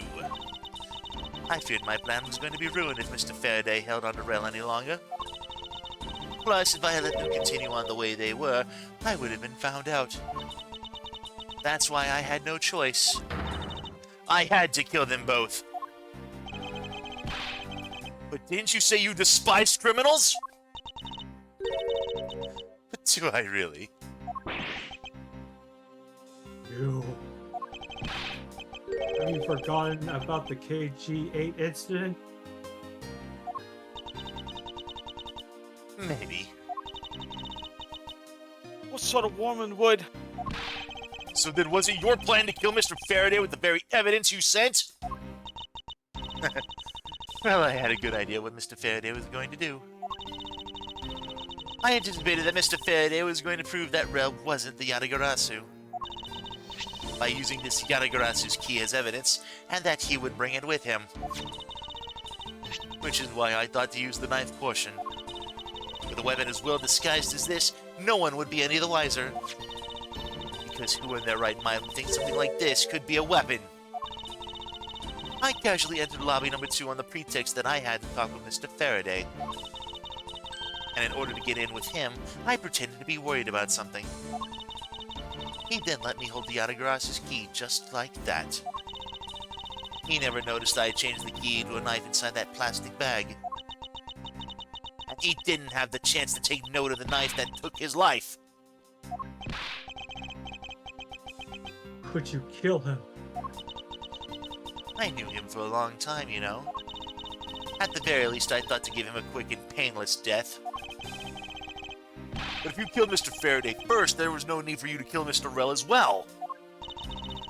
I believe I mentioned why when we were placing Detective Gumshoe under arrest. Something about having accidentally created an eyewitness, and how that led the killer to think about setting them up as though they'd kill each other. And the trick with the surveillance tape. Yes, I hadn't actually planned to use a gun.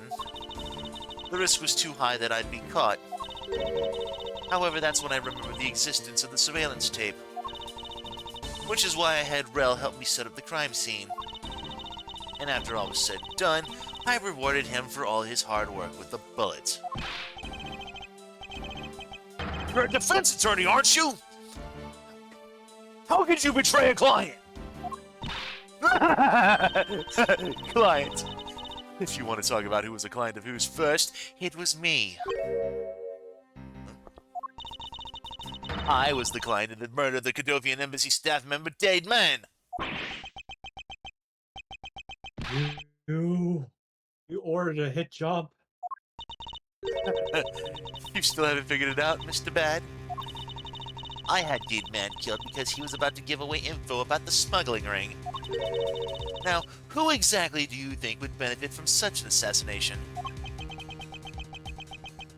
Can't be. You're... That's right. I'm a member of the smuggling ring.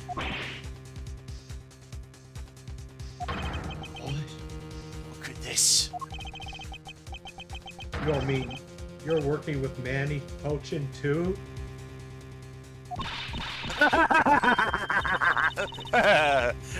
Maybe. Maybe not. Guess you'll never know. Yeah, the Yatagarasu claims to be Noah, but you're just another cold-blooded murderer. That's right, little girl. The Yatagarazu's just another killer. Be quiet, you. Yatagarasu! You can run from the law, but you'll never escape it!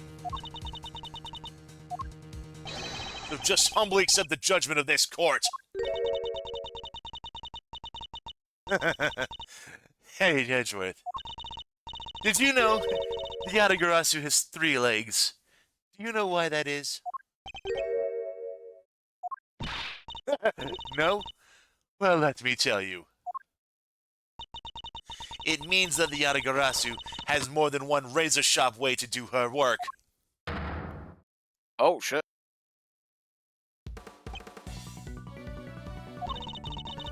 You really are too naive, Edgeworth. You even handed the Yatagarasu's key right to me without a second thought. Everything may not have gone according to plan, but I'll still gladly take it. The key was your real target? Even after I gave you such great advice. Didn't I tell you to always keep a good eye on a criminal? Or you may regret what comes of your negligence? Get down, you two. Hey, ah! Buddy, can't move! Oh, Jay, is you? Hey, mister, to your right.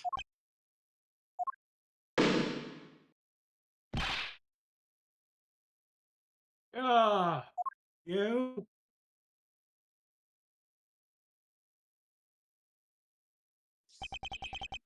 Are you alright, Francisca?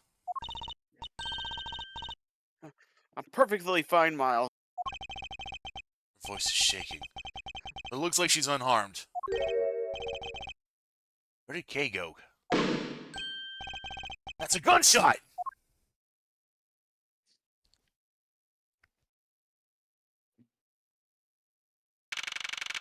September 10th, 7 p.m. District Court, courtroom number 3.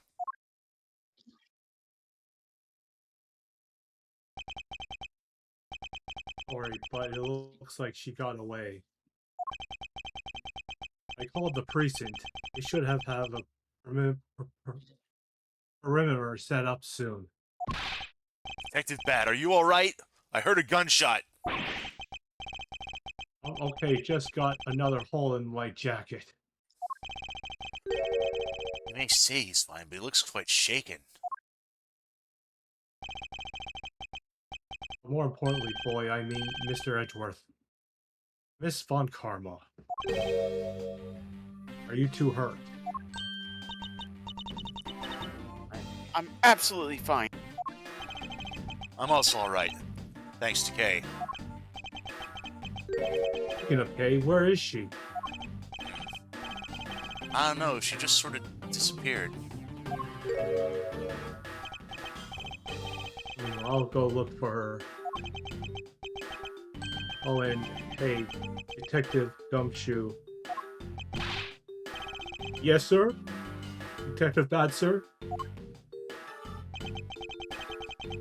I'm sorry I doubted you. Don't worry, sir, it's not your fault.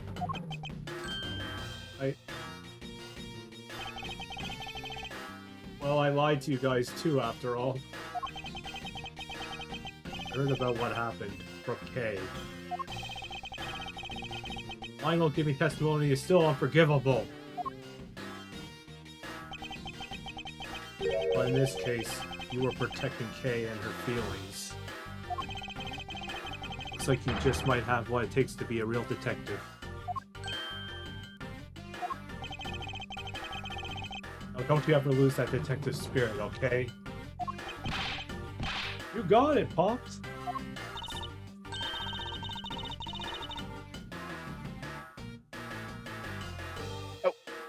Pops, watched one too many detective dramas recently, have we? Way to single-handedly destroy the cheery atmosphere with one snarky comment. I should get back to the investigation. I swear I'll catch you if it's the last thing I do. But I didn't do it! Okay, I'm gonna just put this running gag to bed now. Be careful, Detective Bad. Take care. Thanks. Well, I'm off. Maybe we'll run into each other again someday.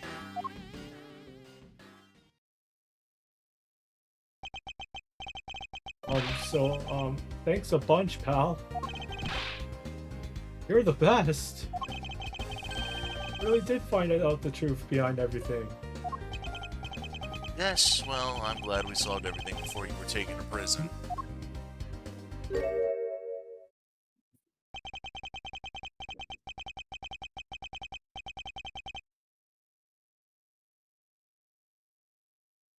Did you Oh, I can't believe how much trouble I caused you with my testimony, Detective Gumshoe. Don't worry, Santa Judge. There was no problem, really.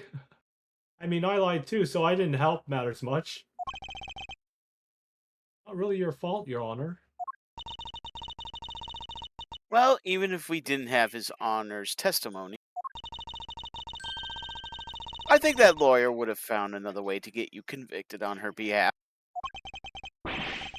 Yeah, I can't believe I was about to get fired during my first week as a detective. So long as you're not fired. You should work hard, give all that you have, and perform your duties well. And one more thing. We're still gonna have to discuss your salary budget. Anyway, Kay left a present for you with me. You did? Oh, what is it? What was it that Kay left for me? The proof of their friendship? I believe it was Swiss roll. Take that! The sweet. This was. It's a courtroom special Swiss roll. I really have it? Yes, it's a present meant for you after all. Thanks a bunch. You have no idea how happy this makes me right now, pal. I'm gonna eat this right now. Sure, go ahead. Swiss rolls Detective Gumshoe and Kay brought together. While the ones Kay saved never reached her father, it would appear that her sentiments have touched the heart of this detective. He's so happy. It's as though he's having a welcome back celebration of his own. Well, I was asked by Kay to give it to him. Whoop, that was good, pal. I can't believe I got to eat 2 of these delicious things in one day. Like a Swiss roll paradise or something. I gotta thank Kay myself. Hey, wait a minute. Where is she? He only noticed just now? Was his mind not present when we discussed her earlier? Detective Bad left to go search for her earlier. Maybe you should go join him. Yeah, you betcha, pal. I'm gonna help him out. Oh, wait, but first. You know what, pal? Actually, I guess I shouldn't be so rude to you anymore, huh? I'm gonna stick right by your side from now on, Mr. Edgeworth, sir. I sense nothing but a most troublesome relationship from that ominous statement. We should go home too, Miles. We have to hurry and report what has happened to Papa. Agreed. Well, I'm afraid we must be going now, Detective. Roger, sir, and don't worry, I'll investigate the next case we're on real well. Yeah, I bet you will. I'll, be counting on you. The scent of trouble is definitely in the air. Thus, like a bad dream, my first outing at court came to a disturbing end. A few months later, I was finally able to properly stand in court as a prosecutor. But the detective in charge of the investigation was, as I dreaded, Detective Gumshoe. After that, he became my direct subordinate. I have tried, but words fail to describe the immeasurable suffering he has caused me. But I suppose that's just how things are. As for the little girl who suddenly disappeared, well, she's now...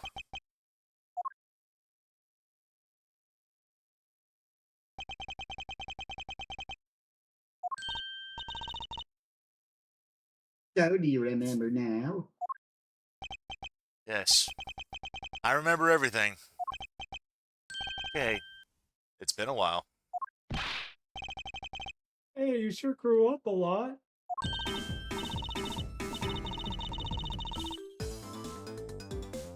Of course, thank goodness. I thought you had totally forgotten about me. No, I was really worried about you after all that. Where have you been all this time?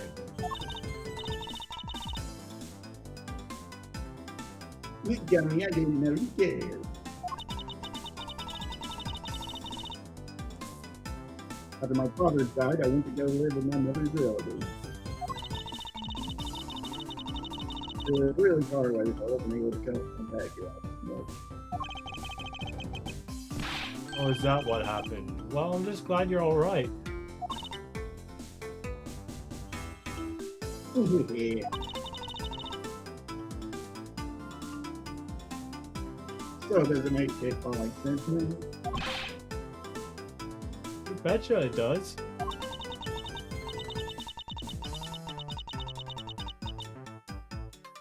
No, you know what? I was going through my father's bookshelf recently, and Hold it! Actually, there are still a number of things that don't make sense, Kay. Oh? First of all, why did you come all this way to see me? And second, why are you calling yourself the Yatagarasu? The Yatagarasu is Callisto Yu, the woman who killed your father.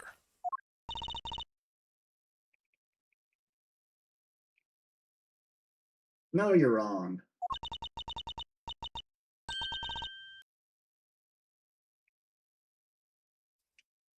The rear Yatagarasu was my father. Huh? Mr. Faraday was Yatagarasu?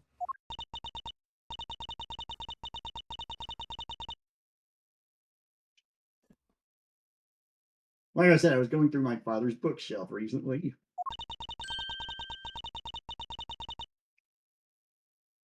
I found a secret diary hidden among his books. I've no regret. I've no regret refusing to walk up after the Yatagarasu. That was in his diary, and that's how I know for sure. That's impossible!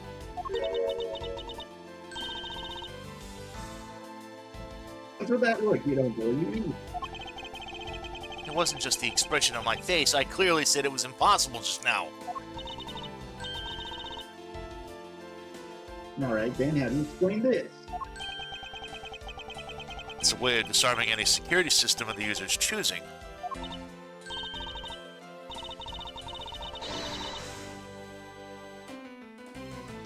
Yep, that's Little Thief. Truth be told, well, this is the Yatagara's greatest secret. And this little gizmo was used by my father. Wow, Mr. Faraday wasn't just a great prosecutor. He was just really a great thief, huh? Yet my father worked really hard to steal it, but he was killed. And the Yatagarasu was no more. Like that, the Yatagarasu was been spotted. It began recently. Someone other than you? Here, Mr. Edgeworth. Take a look at this She art. looks nothing like you. Oh, not that you. Here, Miss. Take Yeah, a look at this art. Yatagarasu sent the embassy a calling card?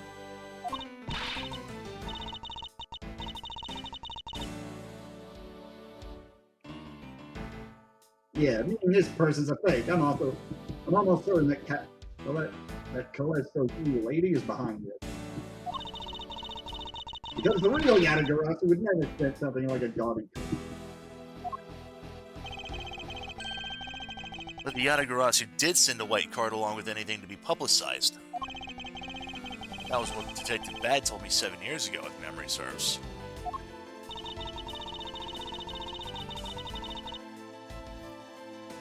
As soon as I heard the news, I got all wound up and I knew I couldn't just let it. So I searched you out, but I could have seen the truth behind the Yatagarasu.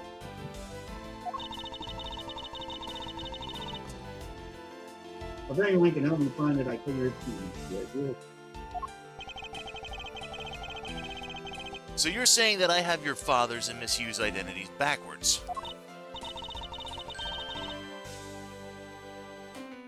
Yes, because the real Yatagarasu is noble to the end. I want to revive the real noble Yatagarasu. I don't. My father will never be able to rest in peace. Hey, Hey, you're so honorable. I don't care what anyone else thinks. I'll always be here to cheer you on, Pally. even if you are honorable, a thief is a thief. And if you're plotting to commit a crime, then I'm afraid I can't be complicit. Mr. Edgeworth. Oh, you guys are not making it easy for me. Who am I supposed to support? Mr. Edgeworth.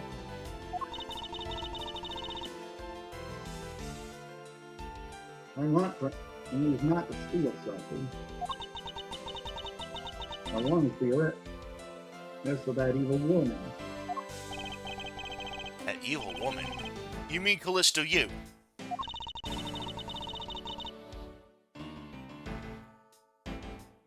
I think it's too hard for me to catch her all by myself.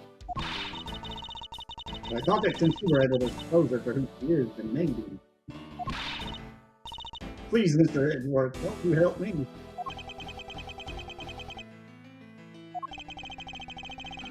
Come to think of it, I do believe I owe you. Only for what? When Miss Yu made her escape, it was you who saved my life. Furthermore, you helped me with the investigation today. I am not so rude as to leave favors unrepaid. Then me? Yes. That case has been weighing down my soul ever since that fateful day. Perhaps the time has come to settle things once and for all. If you don't intend to sully your hands in a crime, then I believe I can help you. Mr. Edgeworth, thank you. Oh, Mr. Edgeworth, sir, isn't that great, Kay? Yeah, it sure is, dummy. Even though he had completely forgotten about her until just now. What is with their chummy relationship?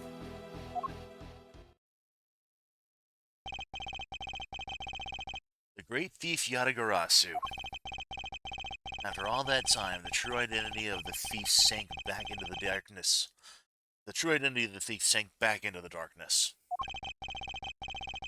Brian Faraday, Callisto U, and Kay Faraday. Phantasmagorically changing identity of the great thief Yatagarasu. And the Yatagarasu's real goal. It would all come to light the day after I made that promise to Kay.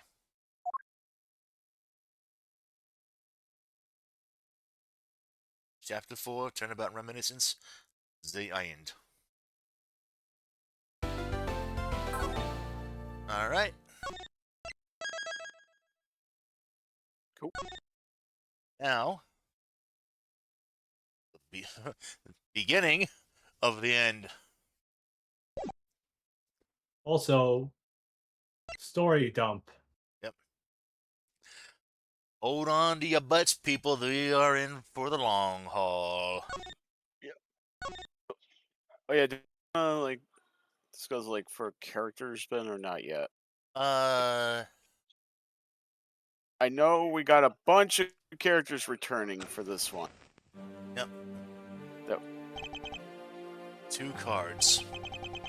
One of the Black Raven and one of the White Raven. Country torn in 2.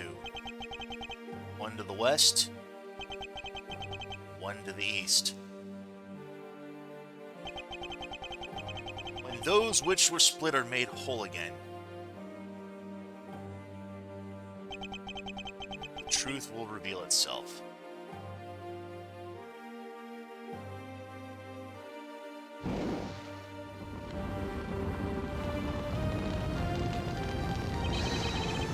It's the Yatagarasu! The Yatagarasu's here!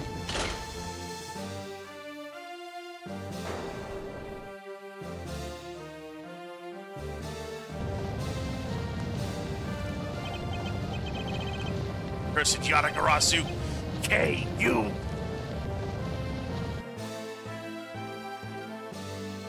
Eight hours earlier. March 14th, 10:17 a.m. High Prosecutor's Office, room 1202. Yes, we do have some options here. We have quite a bit of, people. So, there is one aspect of DMs that's coming back who I will save for the moment. So I'm not going to go exactly into who it is or when, but I will have to I will have to kind of hijack that character at some point. Just giving you a heads up. But there is, but I'm gonna let him voice the character for now.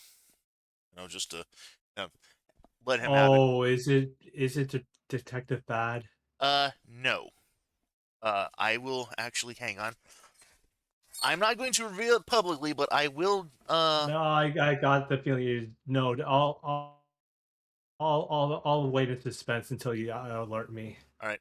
I'll notify you after the stream. So, what do we got here? Give me a second. Yep, we have returning characters. That yep, I got a returning character that's coming back. I have at least 2. No, I'm sorry, 3. You got So I'm gonna have quite a bit. We have at least 1. actually. Go Oh ahead. no, actually, Ben, you got 4. 4. All right. Well, 2, 3. If you look at, Oh, it also has I'll PM you the names that you got. yeah. I already see 3 of them. I know there was the one that that one person who like temporarily took. So wasn't sure if I wanted to have him. I could go for this one guy. He's an older man. He's one of the new characters we got. The problem is that if I go with him, I'm going to be having a lot of back and forth with myself. I put the names for you, Ben, that you will have. Okay, yeah. Right. Yep, yep, all through. Yeah, one of the names that you gave me was one that I'm gonna have to appropriate. But yeah. Alright. So, I guess we'll just move forward, and then when it comes up, I'll go ahead and we'll talk about it. Anywho, it's so nice, almost dreamlike, to finally have the chance to relax and sip some tea. Especially after what a whirlwind these past few days have been. On my return flight, I was dragged into a case involving an Interpol agent's murder. And then the very next day, I investigated a kidnapping and a murder at the Gatewater Land theme park. And then later that same night, a detective's dead body welcomed me back to my office. Along with the thief who was out to pilfer files related to a case from 10 years ago. How did I manage to find myself in the middle of so many cases back to back to back? Well, at least I have today. All I ask is that I be allowed to spend it quietly.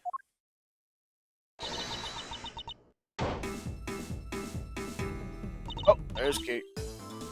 This is big, big, I tell ya.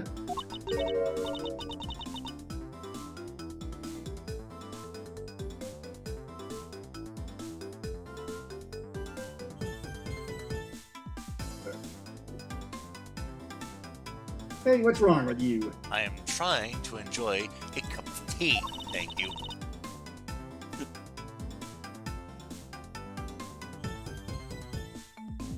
Where's your enthusiasm? And suddenly the phrase, the fragility of dreams, comes to mind.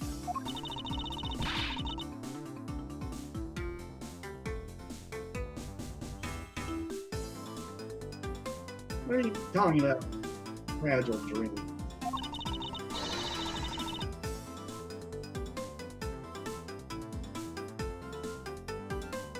Come on, let's go. That fake Yadagarasu isn't going to just find itself, you know. Well, if you must know, it's possible that I was paid a visit last night by your fake. Say what?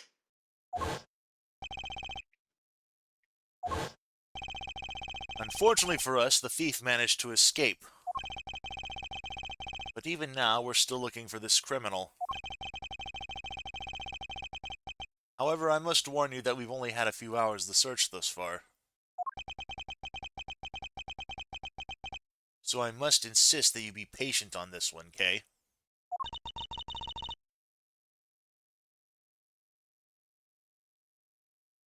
What's with you today?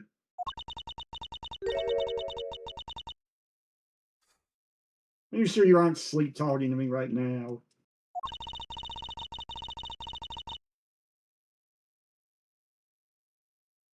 Anyway, I've got something much more important that I want you to see. And that is?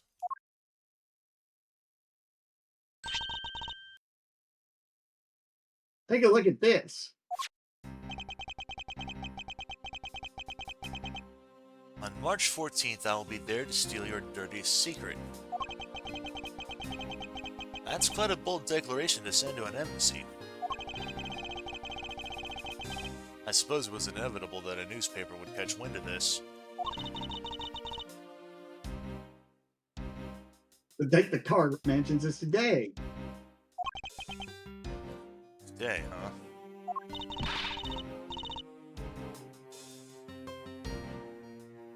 Come on, we gotta hurry. The embassy awaits. I suppose it is quite an urgent matter. However, do you know which country's embassy we should be investigating?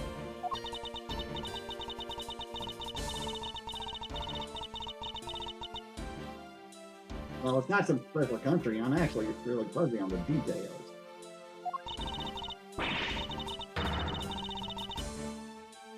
Never mind that. Where's all your energy? Why are you so lackadaisical today? You don't have all the information. I'm not, Kay. You're just too wound up. Well, then you should get wrapped too. So you should get too wound up too.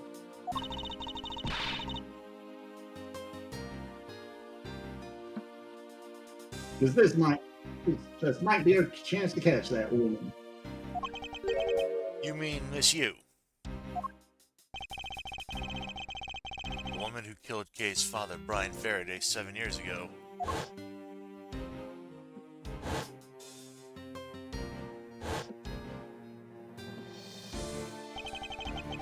Callisto Yu. He claimed to be the great thief Yatagarasu, then disappeared from the courtroom. Ah, she makes me so mad, the phony. Everyone knows that the real Yatagarasu would never send something like a calling card. So the company's underhanded dealings are made public. The target is always totally unaware that the Yatagarasu has paid them a visit. That's what makes the real Yatagarasu so awesome.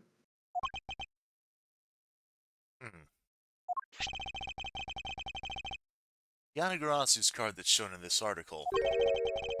It looks to me as though it could be genuine.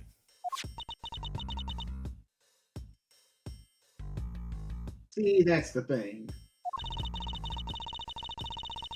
Whoever it is, that person isn't the real deal, but has knowledge of the Yatagarasu.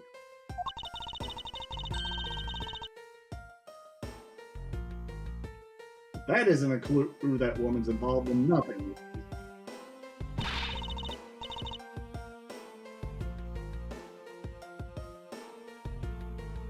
Come on, Mr. Edgeworth, out the door you go. Wait, there are a few preparations I must make before we go. There's something interesting about this card we found last night here in my office. It's a different color than the one in the article, which makes me wonder why.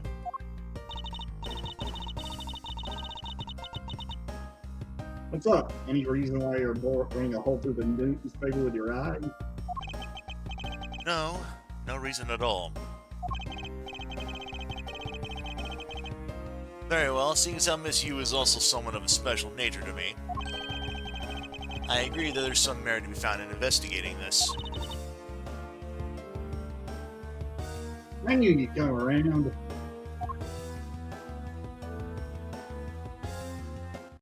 Man, you said something else shows up, right? Like you said, some older dude, or Yes. There I was gonna say, is. There's you'll see him. He's an elderly gentleman. He's got like a lot of like white grayish hair. He does a lot of talking, like a lot. Oh, does he? Yes, especially like later on. So. I was gonna say, do you want me to take him? Because I only have one character that's returning. Sure, go right. Yeah, go for it. I'll point him out to you. So. All right, because I figure I know you had because you have a bunch, and DM also has a bunch returning. Yep. March 14th, 5 p.m. Theatrum Neutralis. By the light of this night's glorious moon, we are ready! Ready to embark on our nightly outing. And this is where our tale begins!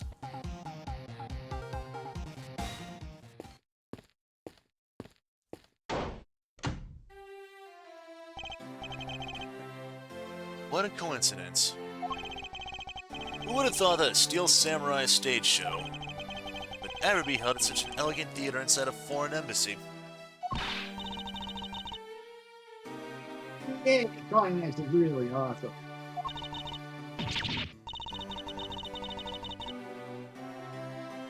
Steel Samurai! Steel Samurai sushi slash! I got killed down my spot thing when you pulled that move out.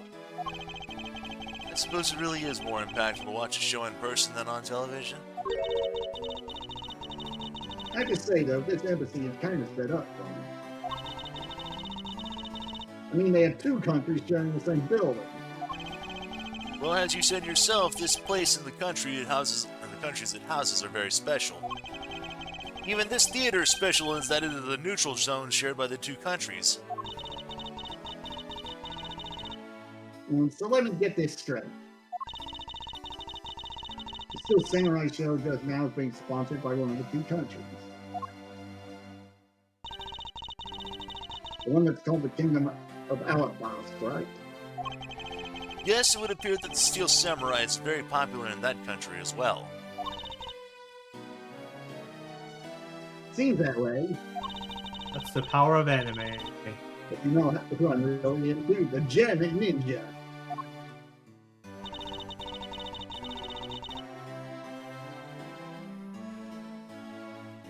The Republic of Bible is sponsoring the Janet Ninja stage show.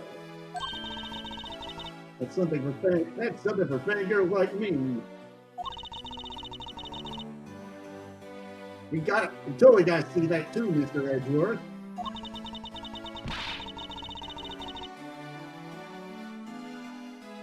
The Janet Ninja show is going to kick a steel.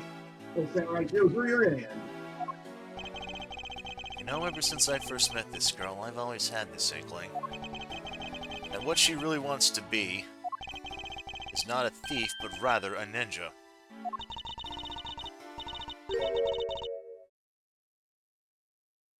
So anyway, about today's event. What's it called again?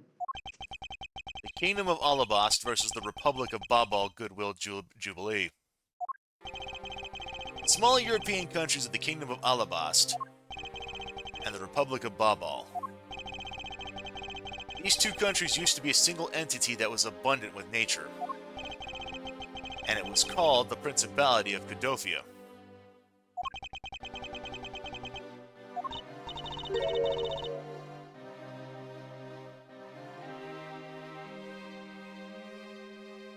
Is everything all right, Mr. Edgeworth?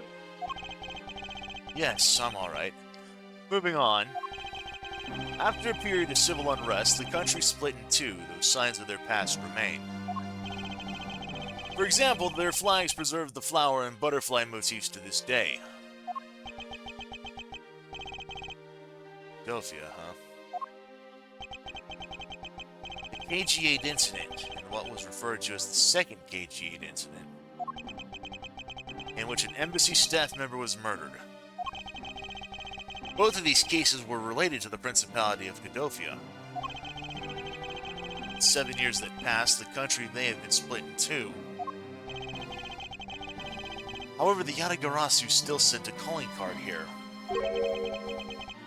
What could it all mean?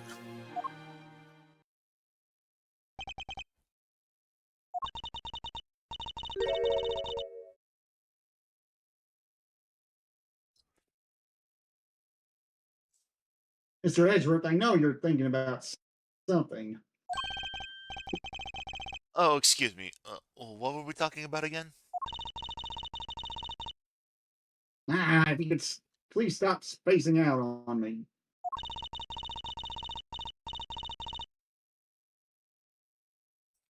Anyway, we were talking about the Alabasta versus Bible Goodwill Jubilee.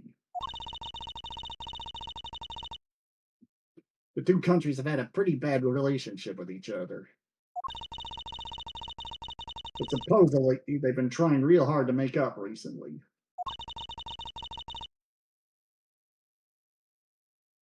That's why they decided to hold this event. If that's the case, then why the verses?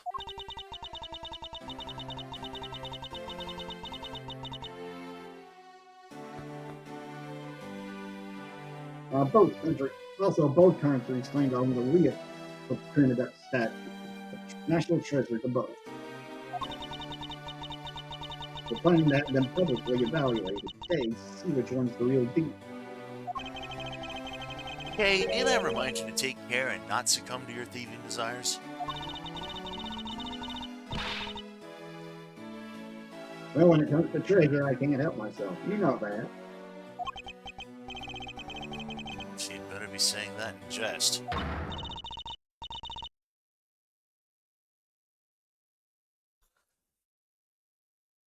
Hey, I can read your body language, you know, and you've got it all wrong.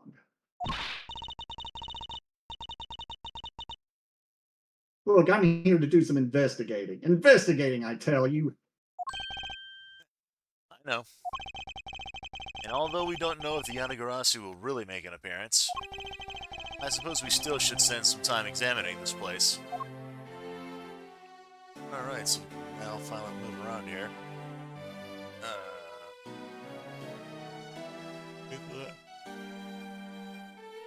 Oh, hey, Pile let's... of pamphlets besides the two women. pile of pamphlets. Oh wait, There are pamphlets about the Oh, two wait, embassies here on this table.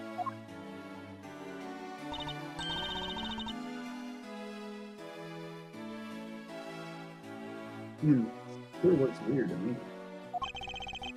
The country split into two a few years back, and they've shared the building and its grounds 50-50 ever since.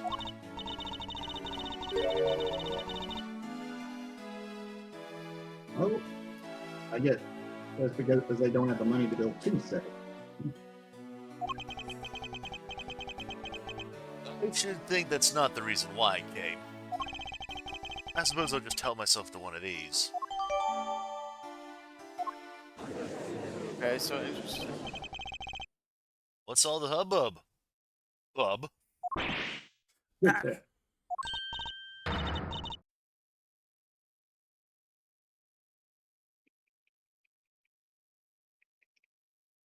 Hey, look, it's the Steel Samurai.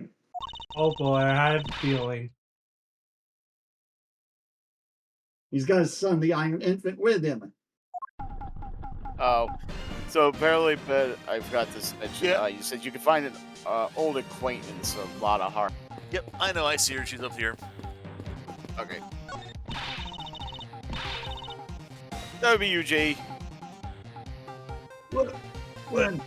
Oh, where in tarnation are they? Come on, big scoop. Hey, mister, out of the way. Yeah, I'm talking to you. I'm talking to you. I seem to remember this woman from somewhere. And my instincts are directing me not to engage in conversation with her. Perhaps it would be best if I left her to her own devices. It's too bad we don't get any actual, like, Sir, may I speak with you for a second? It's a samurai.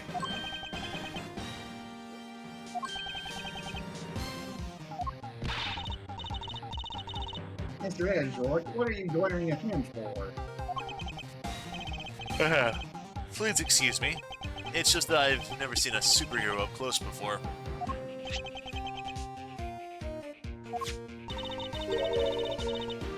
Looks like he's written something down. To Edgeworth from Steel Samurai Daddy. Many humanity me old Tokyo. Wow, an autograph. Pretty cool if you got one, huh, Mr. Edgeworth?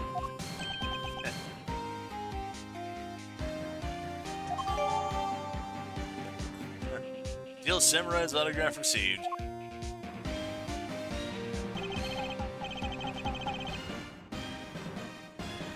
Mr. Steel Samurai? Ambassador Albo's waiting for you. And now the Steel Samurai will proceed to enter the Kingdom of Alabas to shake the hand of the Ambassador. The Steel Samurai isn't only in the two countries tonight, but rather can be thought of as a goodwill ambassador from our own country as well.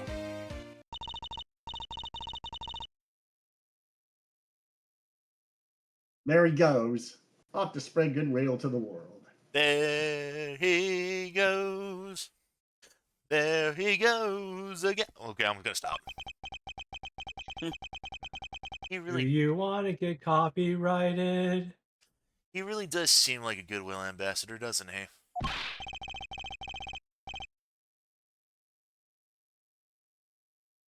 Okay, we're shooting the next segment now. Cue camera. In just a few seconds, the Jammin' Ninja stage show is set to begin. After the show, the Jammin' Ninja will also enter the Republic of Babal. He is set to meet with the ambassador of Babal at that time.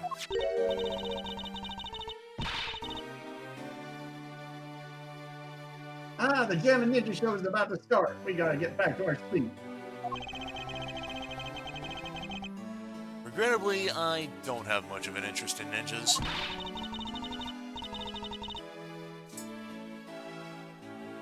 Well, this show will change your mind. Come on, we have to hurry.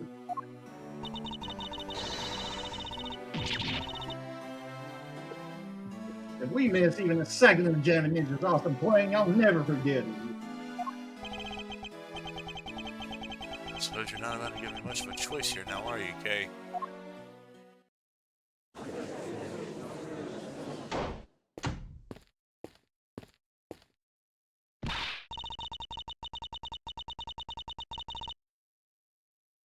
I could listen to that Ninja Marford lullaby song all day.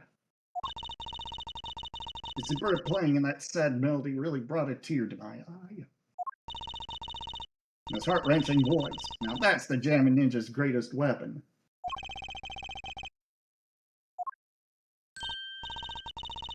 Ah, those pieces of Jammin' Ninja merchandise over there. I've got to have them. I especially want the hair sticks they're selling exclusively at these shows. They're exactly like the ones the heroine Princess Nisola wears in her hair. I'm looking at that, and of all things, I'm just referring to one of those old Ricola commercials. Me sola! Also, that curve on top of it kind of reminded me of a female Riddler. Anyway. Anyway, hold it right there, Mr. Edgeworth. Yes? You're thinking of going home, aren't you? Well, it doesn't seem likely that the Yatagarasu will be making an appearance tonight. Most likely, it was simply a prank.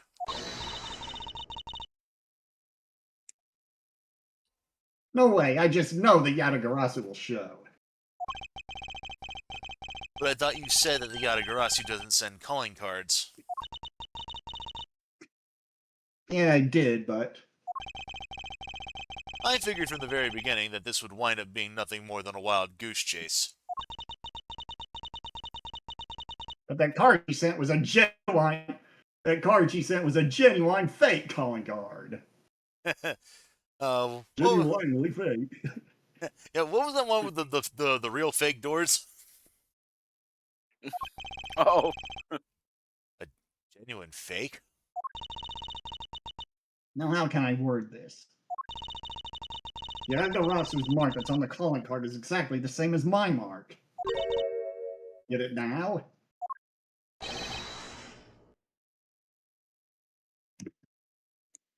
we've got a problem.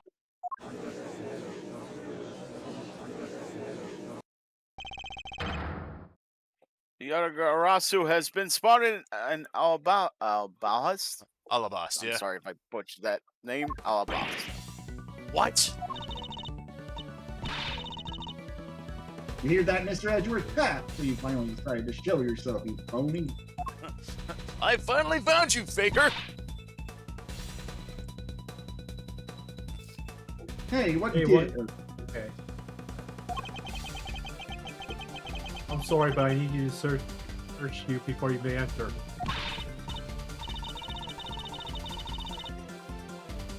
What the hey? The Steel Samurai just waltzed straight on that one.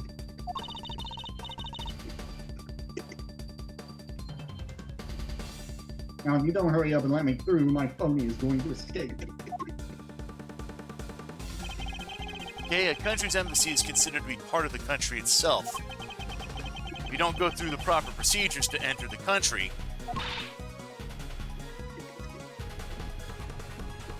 Mr. Edgeworth! I'm going to enter through Babel and climb over the wall into Alabast. Hold it! you would tell a prosecutor straight out you intend to illegally enter another... Oh, are you even listening to me?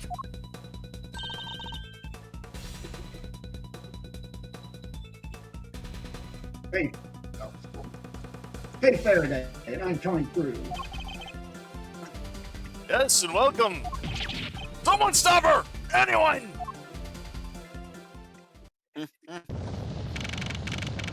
March 14th, 6:12 p.m. Open air stage.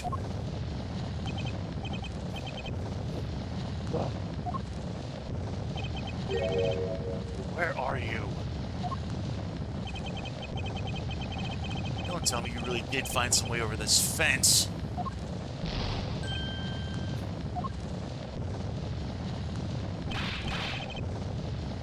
Fire! This is too big for us to handle. Wanted to. I wish I had some sound effects here. Just would play like the Team Fortress 2 heavy on fire, fire, fire. Looks like the Yatagarasu came to Babal too. I said Yatagarasu. Yay! You better be all right wherever you are.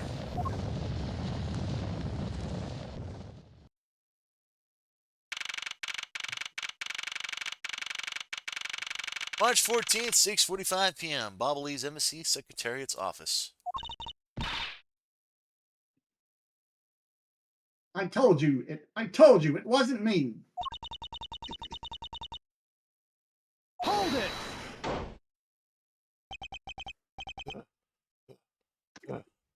Man, I'm out of shape. Ugh. Yay! Are you all right?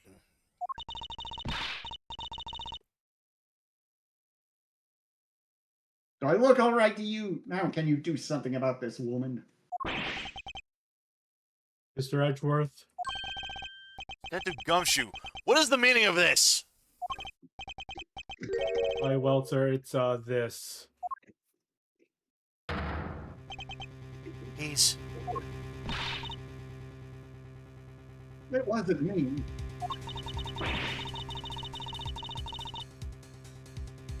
It's already dead when I ran and it fell on the heels of the fake Yatagarasu.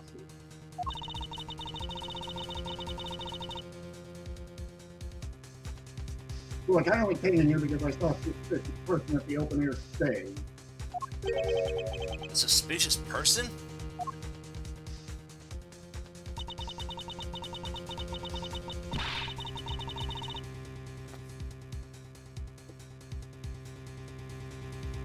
A long black coat and a hood over their head. I dare you to tell me that's not suspicious.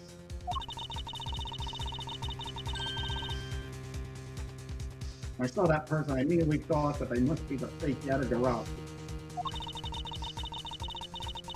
I chased after them into the embassy, then disappeared, and then lost sight of them. I just know that person is the one who did it. What are you so worked up over? There is no reason for you to be this loud. Correct me if I'm wrong, but you're Agent Lang's secretary. China, I believe your name is, correct?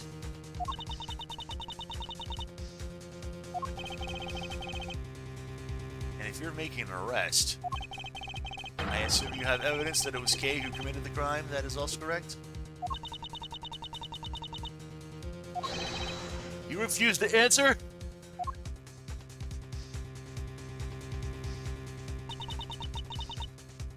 I don't need to answer. You're merely a prosecutor in this country, meaning you have no investigative authority.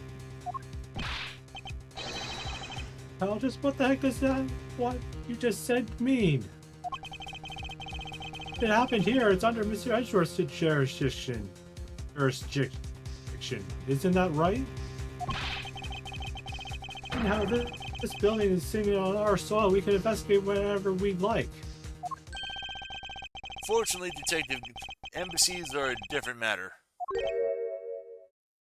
Really? This office is considered to be part of the Republic of Babal, which means that anything that happens in here defaults to the control of the Babalese government and Babalese law, giving them exclusive extraterritorial rights. Extraterrestrial rights, sir. Do you really believe that the truth is out? The truth is out there? Chimkin was also say, this is silly. Kay's adorable as hell. She's also innocent, and she's also quoting the extraterrestrial rights, yeah? Extraterritorial rights, Gumshoe. Basically, our country's laws do not apply inside the embassy of another country. That was what was agreed to by our respective governments. Our authority to investigate was effectively nullified the second we entered this place. Which means we could do little here in this situation. No way. Please leave this matter in Interpol's hands and go home.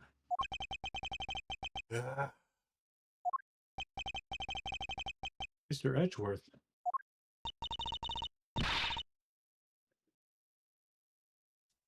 You're not Mr. Edgeworth.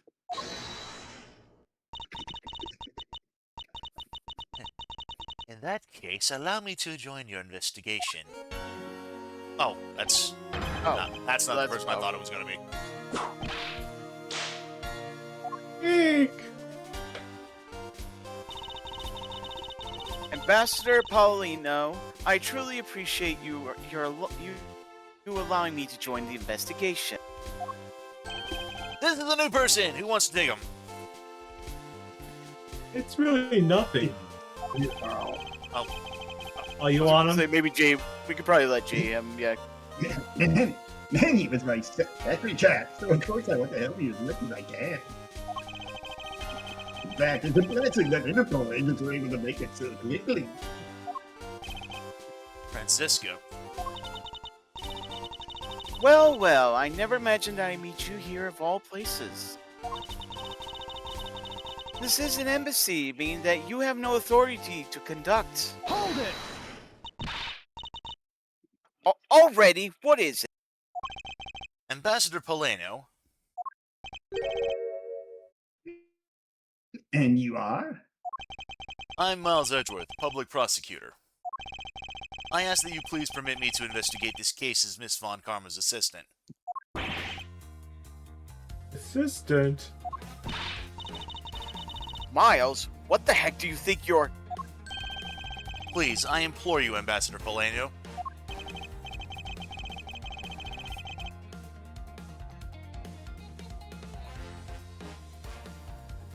Very well. Very well. Are we counting on the two of you, Miss Von Karma and Mr. Edgeworth? Oh, what did you mean by you'll be her assistant? I don't exactly have a choice, do I, Detective? If I don't become Francisca's assistant, I can't participate in this investigation. There you go again. Running in the mouth with that aloof expression on your face.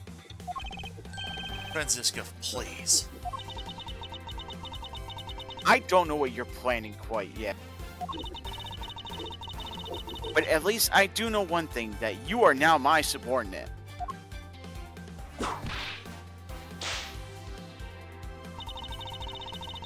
Just remember that my is always ready to wake you should you have a brain lapse. Of course, I'll keep that in mind. You are done playing games. Right, let's begin the investigation. Boboli's Embassy, Secretariat's Office. By the way, Detective, I suppose it's a bit late to be asking, but why the hell are you here? Well, better late than never, I guess, sir. I was placed on guard duty for the Bapalese Embassy today. And why are our police guarding an embassy? On the account of the card they got from the Yatagarasu. They called us up and asked for our help, sir. Only because we've been searching for the Yatagarasu these past 7 years. It was more or less mutual beneficial agreement, if you ask me. Except for how mutually unbeneficial this has all turned out to be, I suppose. It looks like you failed to competently perform your guard duty yet again. Look forward to your next salary negotiation. Although that's out of my hands. Sir, if it gets cut anymore, I won't be able to even buy instant noodles anymore. So you want to examine the dead body? How much is ramen these days? Even back when this game came out. When did this game come? This game came out. I can take a look at for you real fast. Ace Attorney Investigations. This initially was released September 5th, 2024. 2024. Yes. So what's the exchange rate of that? I'm sorry, the I rules take cost? I take that back. I was mistaken. That was the re-release for this one. The initial release back on the Nintendo DS was May 28th, 2009 in Japan, and was released in North America February 16th in 2010. Yeah. All right, let me I wonder see what the if I- exchange rate of the yen was, because So ramen in like noodles in the U.S. generally during 2010 hovered around 15 to 25 cents each, a staple budget-friendly meal. While pricing for a 36-pack of Mauritian ramen was around $13.70 on Amazon. So the average Go Go ahead. for lowballing, if you buy the full pack of sticks, well, how much would? No, I'll let you guys continue. I'm just adding more. That's all right. I was kind of curious about the ramen price, but yeah, so the average cost was like around $15 to $25 per pack in 2010.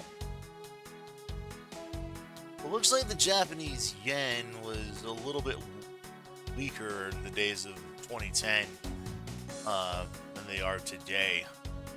Because the exchange rate back around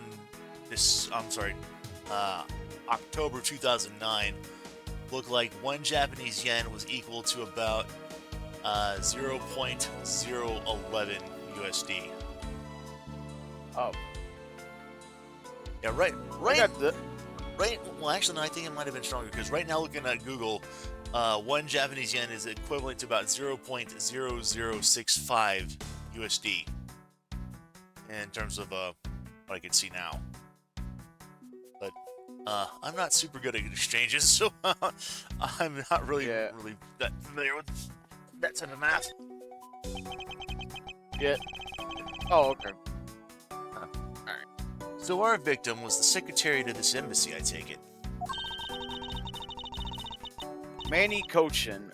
I heard that he was an admirable person. Very, very admirable. Cause of death is a stab to the base of his neck. He was lax in watching his back.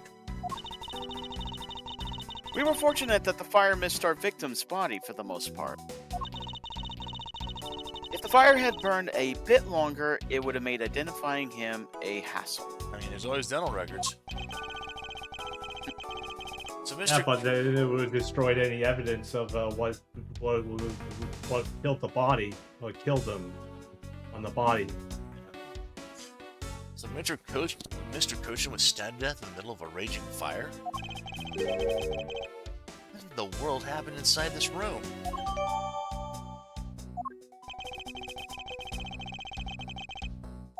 So what was you gonna say about the exchange rate there, Radio? Oh, it's just this was for a bowl of ramen noodles that said it could be up to like 600 yen to 1,000 yen in Japan. Oh wow. I got it Gummy's for... gonna be broke as shit. Yeah. Yeah, a standard bowl of ramen in a Japanese restaurant typically costs between 600 to 1,000 yen. This was back in 2010. While specialized or higher end shops charge closer to 1,000 yen. So basically anywhere from like 3.87 USD to $6.50 or $6.45 essentially. Yep. That is actually really cheap considering. And Tim says, I actually survived on instant ramen for anywhere from 3 to 5 years of my life, so at least I can understand it. No, it was way cheaper for him. So, I'll take his word for that there. Yeah. Appears to be something in his pocket. It's key. It can't be. Isn't this the Yatagarasu's key that was stolen 7 years ago? What? But that's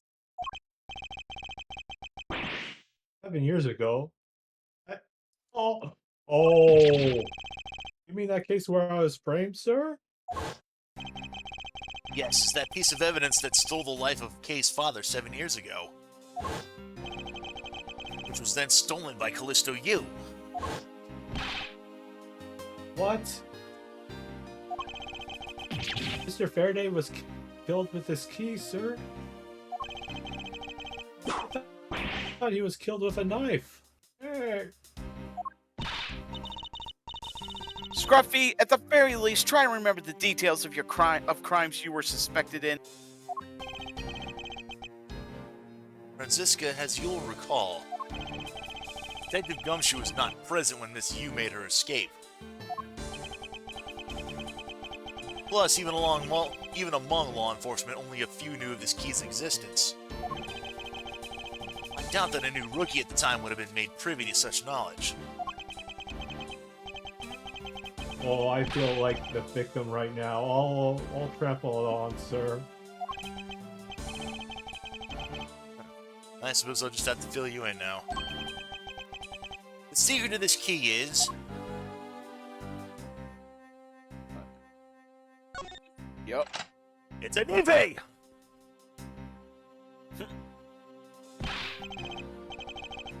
Oh wow, that's amazing, sir. It's like some kind of magic trick.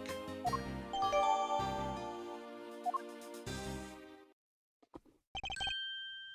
knew it. This is the exact same piece of evidence that Miss Yu took with her. I remember this beautiful pattern in the blade. I remember this as well. It's a fine motive, isn't it? Yes, it looks like there were two interwoven vines crisscrossing down the blade. Fine, sir. I think it looks like stars, if you ask me. It's one of those six-sided stars, just like the police mark on our IDs. There's a Jewish joke in there, but I'm not going to make it. Oh. I really don't think you can call these stars. Saying that the detective's art sense is underdeveloped would be an understatement. The real question is, why was the Babalis I believe. MC Babalis? Oh, Babalis. Embassy secretariat. Oh, I can't speak today. Secretariat holding this. While we don't know how Mr. Cushion came to possess this key, we do know that this was stolen by the Yanagarasu from the Kadofian embassy. That's right. Mr. Faraday had down in his organizer. I believe this means that further research is required into the country of Kadofia. Why don't you ask Ambassador Paulinio about what he knows? Supposedly he was a candidate to be the next Kodofian ambassador once long ago. He should be able to answer any specific questions you may have. Alright. Anything else we need Yep, to... so you want to talk to the ambassador? Oh wait, actually, oh wait, there is. Hold on, sorry. Years ago, examine the tip of the handle. Oh, you already did that. Okay, never mind. Yep. So you go talk to the ambassador. Yeah, I already went ahead and I inspected the key. He said, What about the other knife? I suppose we could. Is this knife the murder weapon? Some preliminary testing has been conducted. According to the results, the blood on that matches the victim's blood. The blade's shape was also found to be consistent with the stab wound. I suppose this means we now know that the crime was committed with this knife. This knife's got some real fancy ornamentation going on, huh, sir? This thing practically screams artsy-fartsy at me, too. Although it's also covered in blood, just like the last thing I said was artsy. But the handle is pristine. There's not a single drop of blood on it. Speaking of the handle, I believe it had a butterfly motive. It's very beautiful.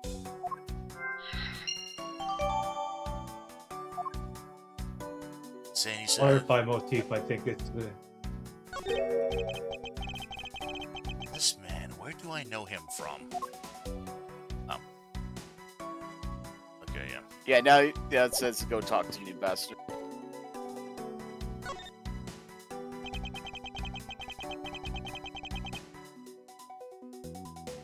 Is you, Jay? I can't believe that many fell on our things tonight.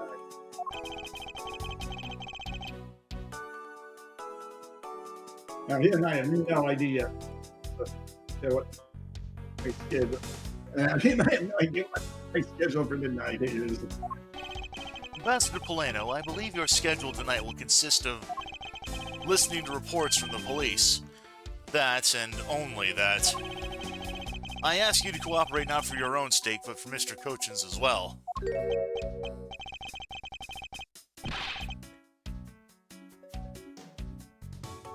You're a rather strong man, aren't you? Fascinating. Yeah, I know it isn't much, but I'd like you to have these. I'm sorry, but it would be against my principles to accept a bribe.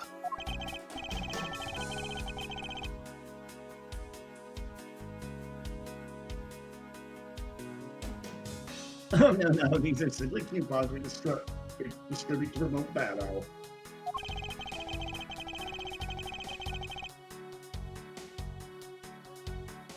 Remember, we offer a large number of discounted offers when you visit lovely Babu. Now I remember, the Republic of Babel is known for its feverish tourism industry.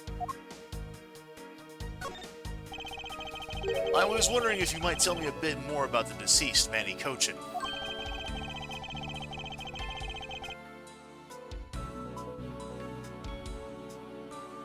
He was my secretary in the embassy, the secretary, charged with running the whole place. He was an admirable man. His death is a great loss to our country.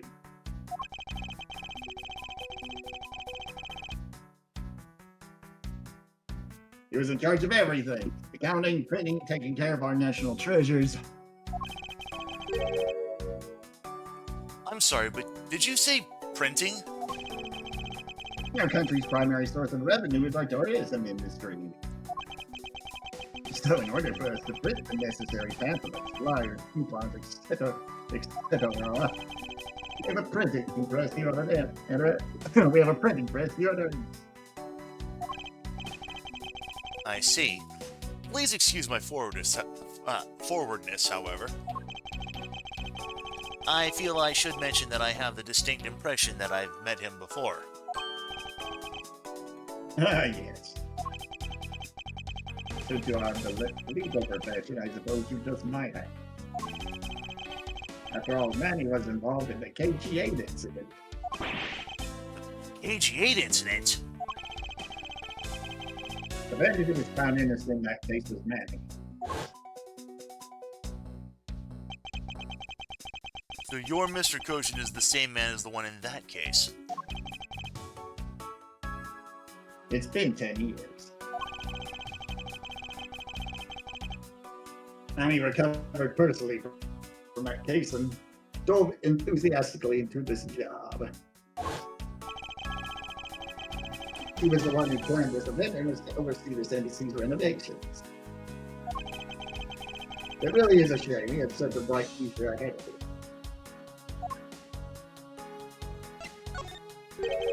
What exactly did you mean earlier by renovations? We gained our tourists and visitors to our embassy, thanking for a coordination campaign. So renovating the embassy is something of an investment. We may have a rather paltry budget, but we're trying our best to make it. However, I guess the only person who could have helped us do our best is now no longer with us. Listener Polano, I was wondering if I might ask you about Codofia. Codopia? Alright. What would you like to talk about? Firstly, I'd like to ask you about this key. What about this key? I found it sticking out of Mr. Cochin's pocket. I believe it originally belonged to this embassy. Is this correct? Upon closer inspection, it seems that this key is shaped like a butterfly. That's not about all this. That's not all about this key. It's also capable of changing into a knife.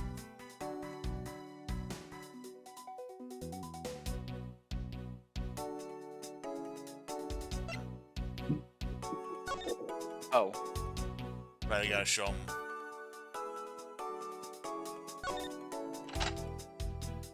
oh yeah, you uses. We discovered this trick 7 years ago, and with it, we were able to correct corner Miss U.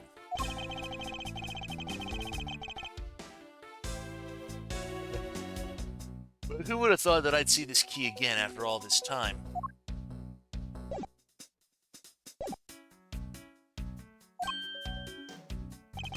Oh, how fascinating. Is it possible that the ambassador didn't know about the existence of this key? In its knife form, there's a flower mark at the base of the blade. I guess this knife might be from I guess this knife might be from when we used to be a part of Codopia. Hold it! And how did you come to that conclusion? It has both of Codopia's national symbols, the butterfly and the flower. I suppose man used this key here at the embassy back when they were still in Codopia. Pastor Paulino, this key was stolen from the Codopian embassy 7 years ago. By Callisto Yu, otherwise known as the Great Thief Yadagaruso.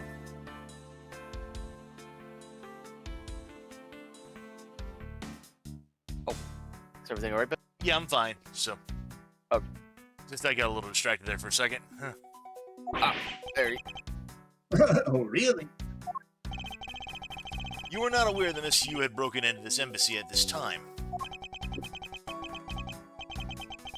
I'm sorry I can't be of much help. I'm not very familiar with the details. I only became the ambassador after Babel became its own independent nation. But if Manny was still alive, he would probably know about what happened back then.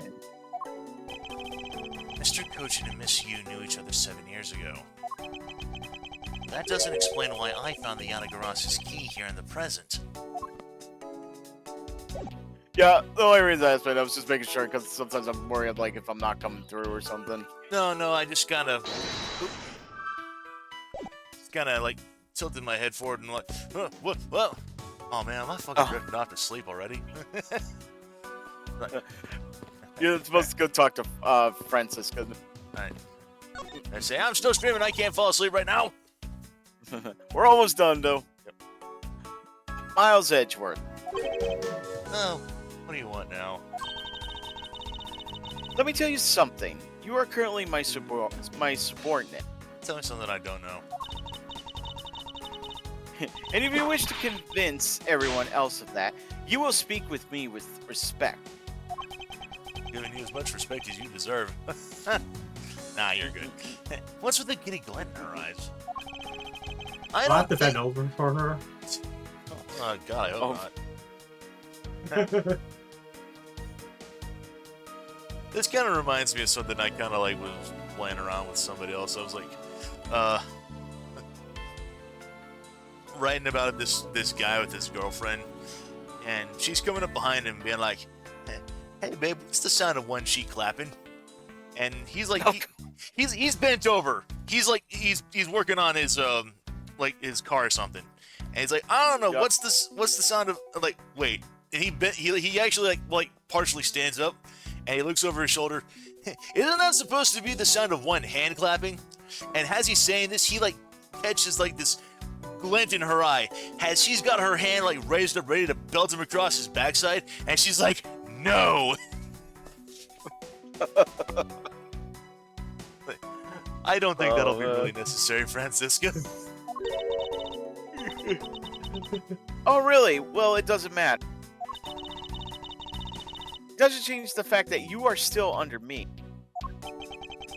That can't be taken out of context. Right. I thought Francisca was flying around the world in pursuit of the smuggling case. But then why is she here at this embassy? Yeah, even EJ like pointed out, bent over Francisca's whip in her pose. The show just writes itself.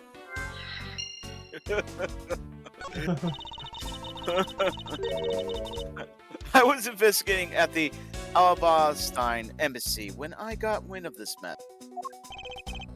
Ah, that's right. The Yanagarasu was due to appear at that embassy as well. Yes, but the difference is that we didn't have a fire over there. Although that was an incident at the Alabastine embassy as well. But I left Agent Lang in charge of that case and came over to the Babalasi embassy. Ah, so Agent Lang is here as well, huh? I see you've met.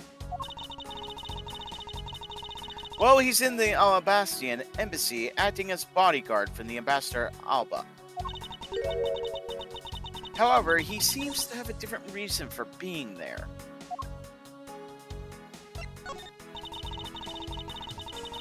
So the suspect in the murder that occurred in this office is that little girl I see. Is she perhaps trying to be the Yadagarasu? They would never harm us all, sir.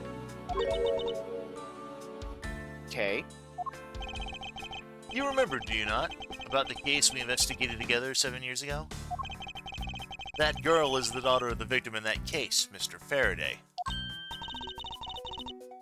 So she's that feisty little girl. Kay has been on the trail of the Yadagarasu, which is how she ended up here. Looking for the one who took her father's life. Let's see. He's trying so hard, but you know what? The Yadagarasu just keeps on tricking us all. How so? Yadagarasu sent a card saying I won't be there to steal your dirtiest secret. All we had is an arson and a murder. The lab boys are going in circles. You know what this is, sir? It's a breach of contract, and it's going on the rap sheet. If you ask me, I'm perfectly fine with the fact that nothing was stolen tonight. Except maybe a life. I do wonder though, if Callisto Yu really is the Yadagarasu. Alright, then you go into logic mode. Francisco's return with stealing of secret.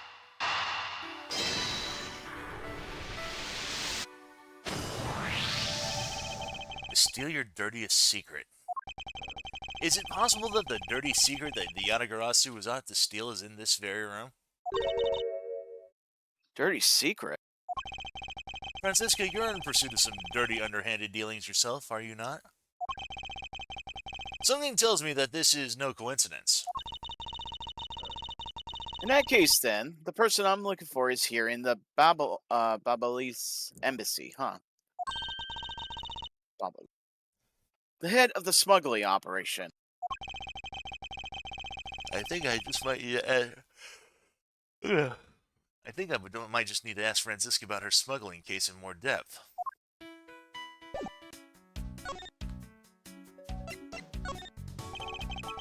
Francisca, when we last spoke, you said that you were on the trail of a smuggling ring. I suppose the reason you are here right now is related to that? Yes. After analyzing the intel we've gathered from various countries, this embassy rose to the top of our list of sites to investigate. And this is what tipped us off. This accounting document? It's only one page of the whole thing, so we're not sure about all the detail. However, it's enough for us to grab onto the tail of the beast. For you see, this type of paper was made only in the Principality of Cutopia. It also looks like it's made out of ancient cuneiform there. What's this about copper and Alistair Alnir? Which means that somewhere in the countries of Alabast and Babala is the head. The one pulling the strings behind the entire smuggling. That's Franziska for you. She's amazing, pursuing this case with all she has.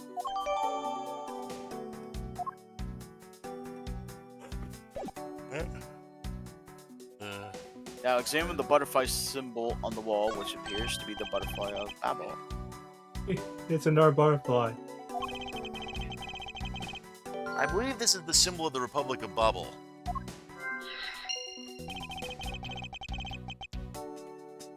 Drawing this big on the wall of an embassy definitely conveys a sense of overwhelming patriotism. Well, I've got a lot of patriotism too, sir. The reason I became a cop in the first place is because I wanted to protect our country. You may want to, Detective, however, I've yet to see the fruits of your desire. You don't have to be so blunt about it. Also, if you wanted to protect your country, why didn't you just join the military? I couldn't pass the bar exam, sir. Examine the gold statue. Oh, this is you. Because this is national treasure, can I ask that you please not touch it? I'm afraid the only ones allowed to touch it are Mr. Hold it! But there's a possibility that it's related to the murder, wouldn't you agree? Hey, Mr. Edgeworth, why don't we give up for now? You can force him to let us investigate it later when we find some solid proof. I suppose I don't have a choice here. This must be one of the Primiduck statues Kay was talking about earlier. So just here, does this man look much like the Steel Samurai? They could be twins. Babel's Primiduck statue jotted down the note. Both countries claim to own one, a national treasure. No one can touch! Examine the lock safe. Yep, near the... A small personal safe. This was Mr. Cochin's office. So perhaps he stored his most important documents in here.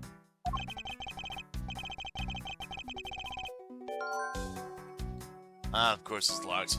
Here's we won't be able to open it without the key.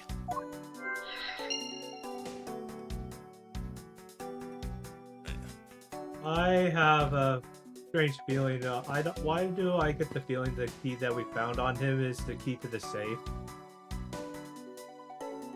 And you can examine the knife rack. The knife rack can be found on the wall on the right side with the burnt shirt and the souvenirs. One of the nicest. Mr. Edgeworth, there's still something on this display rack, sir. Knives, huh? All of the blades are all that remain of them, unfortunately. Yes, the handles all got burned off by the fire.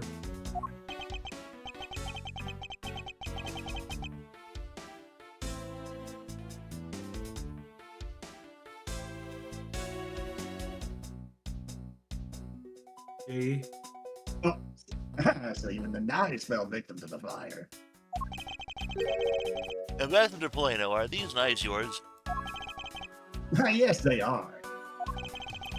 They're a special set of ornamental knives featuring the national symbol of Babel. These butterfly-themed knives, along with Alabast's own set of knives, are comprised of 3 knives each. But I can't believe the Babel. I believe these ones have been reduced to state. Ornamental knives, huh? What? It's a small release on the tang of its blade. Ambassador Plano, what's this notch here for? Oh, that! It's a feature of these knives where you can freely exchange the handles on. So that we can change how they look to fit the situation, of course. I see. So these knives were constructed so that the handles could be easily removed.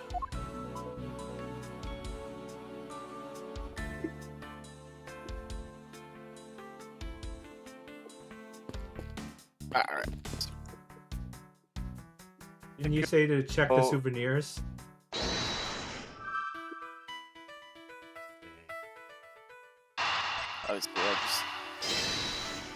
Yeah, go to launch mode. Moist on knife handle and butterfly of battle. The design on the knife's handle Beaks. greatly resembled the special bobbly species of butterfly. Does, doesn't it? Plus it says right here. This knife is the property of the Republic of Rababal. Perhaps this means that the knife was used in the crime, but was perhaps right in this room.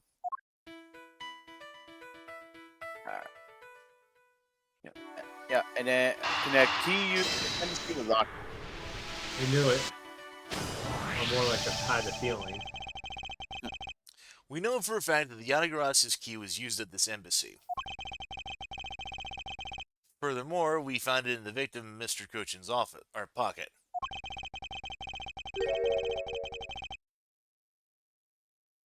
Which leads me to think that perhaps it is the key to this personal safe in this office.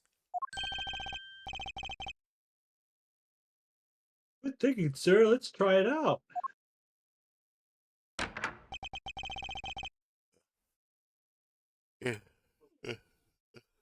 It appears that I was correct. The key that was left to us in the victim's pocket, it literally turned out to be the key to the next piece of the truth. What do we have here? Hey, there's nothing inside. Do you think that Yadagarasu made off with everything, sir? No, Detective, I believe all we need is a closer inspection.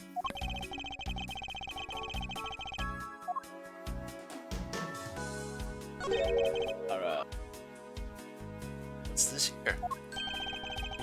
Looks like the rifled corner of a piece of paper, sir. No, I don't think it's ripped. It seems more to me like it's stuck in the safe. Hey, you're right. It won't budge an inch, not even when I tug on it. I don't think I've ever seen paper stuck on the inside of a safe before. Hold it! Detective, I think you have it backwards. It's not the paper that's strange. It's the safe. What do you mean by that? What I mean is that the secret of this safe is that it has two compartments. Yep, two. Even just eyeballing it, you can see that the inside is a bit too shallow. Furthermore, with the unnatural way the paper's stuck in the back of the safe, I'd say that there's an extra bit of space behind the back wall. In other words, the safe has a second compartment. What? I suppose that you are correct in asserting that the paper is stuck in an unnatural manner. However, if what you say is correct and there's a second compartment, how do we go about opening the door to it then? As you can see, there's no other lock or keyhole in sight. Actually, there is one more spot of interest to me on this safe. Oh. Yes, and I believe that spot is the keyhole to our mystery second lock. It's safe and it's locked. Alright then, since you're so sure of yourself, show me how you deduced your answer. Yep, deduce on the keyhole bit. That's on the far left. Oh, it's the safe set. Yep. Dude. Then the Yadagarasu's key. Eureka! Doesn't the shape of this keyhole remind you of something, Francisco? Shape. It does look very familiar. However, I believe it's simply a latch hole for the safe's lock mechanism. It's just for keeping the door shut, nothing more. Hold it! Is it that so? The person who used the safe, Mr. Cochin, made sure that the safe had 2 compartments in order to hide something. You honestly think someone like that would allow the keyhole to the hidden half to look so obviously like a keyhole that even the average person could figure it out?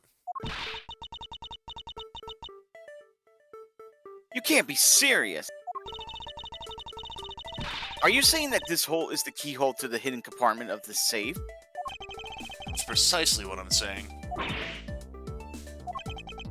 And I will prove to you right now that the Yanagarasu's key is the key that will open it. Objection! The Yanagarasu key? Miles Edgeworth, this had better be a very bad joke. Sorry, but this is no joke. Yanagarasu's key is the very key that will open the second compartment of this safe. You know that this key opens the first compartment of the safe. But the keyhole you're talking about is of an entirely different shape than that of the key. How about the blade part? Let's go over this again, shall we? Yanagarasu's key was originally made to open Mr. Cochin's safe in the Kadofian embassy. We confirmed that as fact by opening the door to his safe with it. Now let's take a look at the back end of the key. Looking at the knife portion head-on, what do you see? What are you talking about? Ah! It appears that you come to understand what I'm talking about. When viewed head-on, the knife's blade is exactly the same shape as the keyhole. The real function of the knife portion is to act just as the key to the hidden portion of the safe. But that's preposterous. Because it looks like a knife and was used like one to kill Mr. Faraday 7 years ago. We fell into the misconception that it was always meant to be a knife and nothing further. But for both the safe and its key to conceal such clever tricks, whatever's hidden inside that secret section must be of incredible importance. Then it's even possible that what I've been searching for is inside. Scruffy, hurry up and open that safe. Yes, sir. Ow! Open it now. These items, they're... A bunch of funny shaped things. I guess they're pieces of art. You're in the way, now move, Scruffy. I didn't think I was in the way. Poor Gumshoe. Just disrespected at every turn. Right? These pieces of art.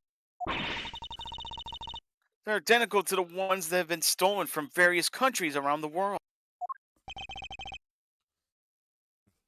I figured as much. These are the treasures the section of the safe was hidden to hide from view. I do believe that no thorough examination is required. Alright. More importantly, examine the papers that were stuck on the edge.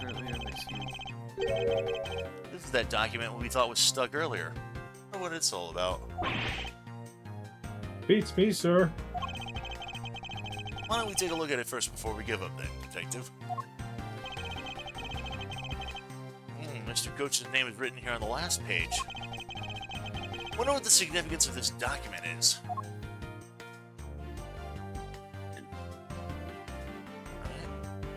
Examine the papers. You did that. These papers. Deduce with the code of pen paper documents. Eureka! Highlight it. Yep. Take a good look at these documents, Franziska. It says that there are 3 pages in total, and yet there are only 2 here. Correct. Now, if you take a look at the smuggling activity document in your possession, tell me, is it not possible that your page was taken from this set of 3? Well, well, it certainly looks that way. By putting our multi-part puzzle together, we seem to have arrived at an answer. And it seems that you have now found what you're looking for.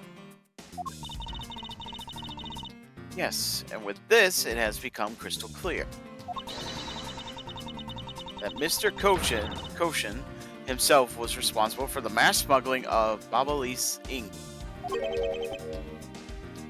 Babalis Inc.? Babalis Inc. is a special product of the Republic of Babaha. However, due to special reasons, only a limited volume is ever expected. Hold it! Exported. Oh, sport. And that reason is? That's classified. It's on a need-to-know basis, and you don't need to know. In any case, it seems that the head of the smuggling ring was our victim, Mr. Manny Koshin. His base was in an embassy, so it was thus hard for both his country and our country and his to interfere, making it the ideal conditions under which to run a smuggling operation. But it's so frustrating. I lost the person I was to rain judgment down upon with my whip of justice. Well, even if he is dead, we still have a responsibility to look into his misdeeds. You expect me to whip a dead man? Well, I'm not interested. At least she has respect for the dead. But in this case, you must know that Manny Koshin was the suspect in the KG-8 incident. Of course I know. On top of being the head of the smuggling ring, there is the matter of what really happened in that case that needs to be resolved.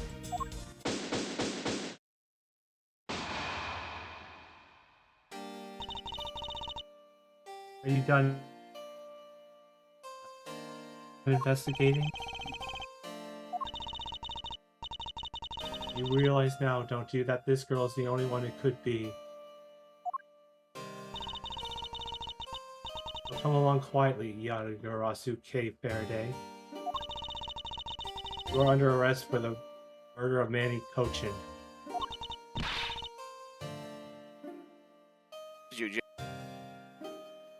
Mr. Edgeworth. Please, you have to believe me. I didn't do it. I believe you. I chased the fake Yadagarasu in here, and he was already. You still have to remain silent. Anything you say can be and will be used against you. Hold it!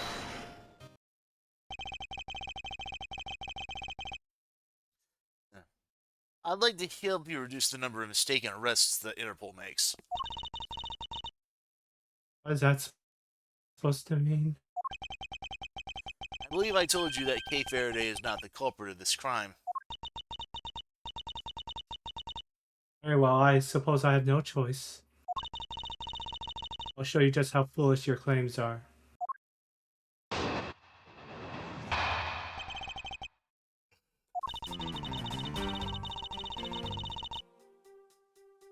Even your police confirmed that the Yadagarasu infiltrated the Balinese embassy tonight. Utilizing the confusion caused by the fire, the Yadagarasu snuck into this embassy. Furthermore, this girl claims to be the Yadagarasu. And most importantly, other than her, there was no one else here in here with the body. We're almost getting to the end of this part, Ben. So do we want to stop when you get to the to be continued bit? Yeah, that's what I'm thinking. Yeah, we'll just push forward on that. So your reason for suspecting Kay is because you think she is the Yadagarasu? Exactly, but it isn't just me. She calls herself the Yadagarasu.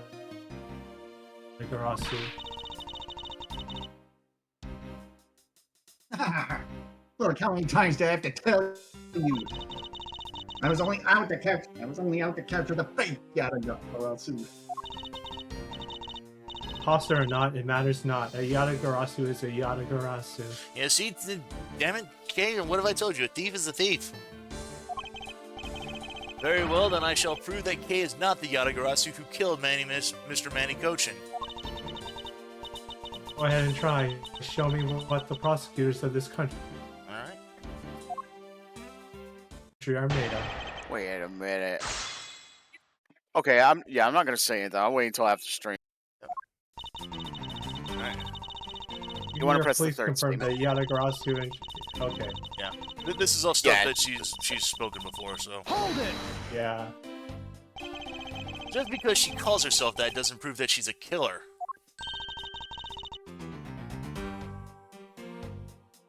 No, but it does provide her with a motive. Yatagarasu sent a card saying I will be there to steal your dirtiest secret. Furthermore, there are documents pertaining to some smuggling activity in this room. She obviously wanted to steal them. She killed Mr. Cochin for the key. I see. Her logic is very sound. I expected nothing less of Agent Lang's secretary. However, that statement just now didn't sound right. It might just be the opening I need. This is new dialogue, DM.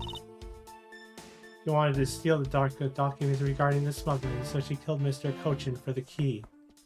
You can present the Yatagarasu's key or the Kodopian Objection! paper document. Agent Shina, I regret to inform you, but there is a flaw in your logic. Oh? Even if you claim that she is the killer and the Yatagarasu, I am certain that securing the smuggling documents is not behind the motive behind the murder. The key to the safe in this room was found on Mr. Cochin's body. Furthermore, the Yatagarasu would not be so stupid as to leave without the documents. By the simple fact that the documents were still in the safe when we looked, it's obvious that the killer's target was not the safe at all. Perhaps he didn't know that Mr. Cochin had the key on him. Objection! If that's the case, then why would she have needed to kill him? Because I could think of no reason for her to kill him if she had not known that fact. Need? Reason? All of this is simply our conjectures after all. Entirely possible that she accidentally killed him when she was sneaking in. Perhaps she didn't notice the safe second compartment before returning the key.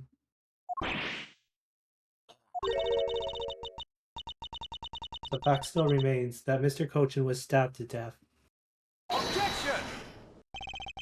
But you have no definitive proof that it was Kay who committed the act. Actually, I do. I saw her holding a knife she used on the victim with my own eyes. What? Allow me to tell you a bit more about the evidence that will put her away behind bars.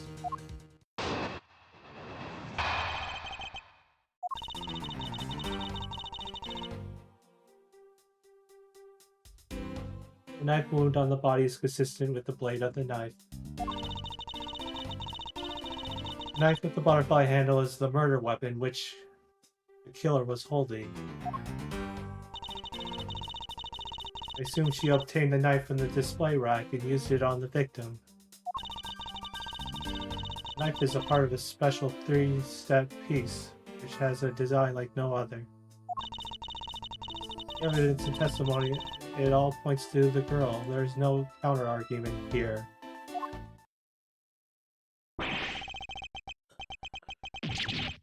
That is your definitive evidence? You see now that she is definitely the killer, am I right?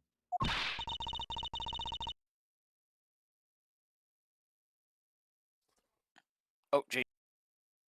Oh, no, Mr. Edgeworth, you've got to believe me. I saw a suspicious person in a long black coat outside the embassy, I swear.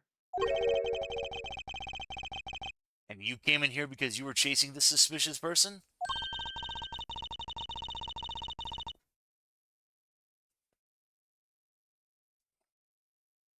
That's right, I ran into his office only because I was chasing after that person.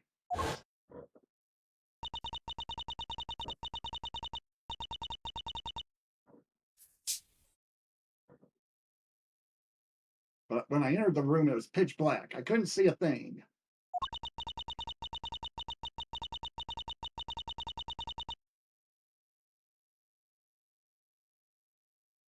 I felt something on the ground next to my foot, so I turned on the lights, but then.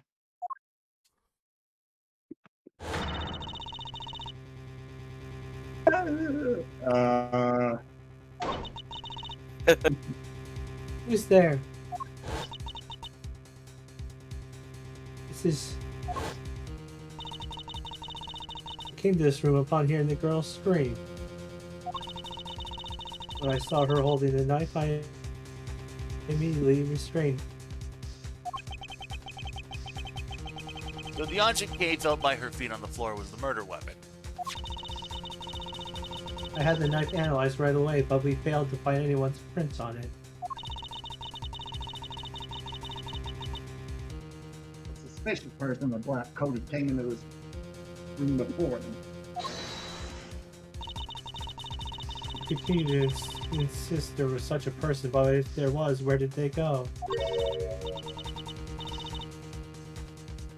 That I don't know, but I know they came in here.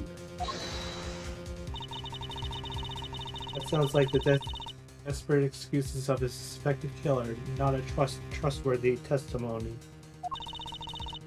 You understand, don't you? We can't trust this girl's words, Mr. Edgeworth. He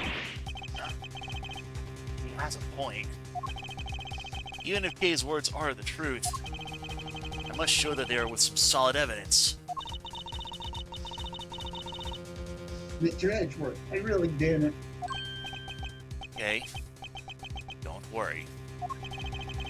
If you didn't do it, then there must exist a way for me to prove that. I'm not giving up, I see. In that case, try to counter my argument if you can. Don't worry, I can and I will. On second statement. Yep. Present the Babalis knife on the second statement. Knife, Objection! the butterfly handle is a murder weapon. So the murder weapon was the knife with the butterfly design on it. But is that really the truth? What are you getting at? I'd like for you to take a look at this. There's blood on the blade, and yet there's not a speck of it blood on it. Not a speck of blood on the handle. This signifies that at the time, a different handle was attached to this blade. The knife that Kay was holding had its handle switched and was, in fact, not the real murder weapon. It wasn't the real murder This knife can be taken apart. weapon? This knife can be taken apart. Shall we give it a go? Yep.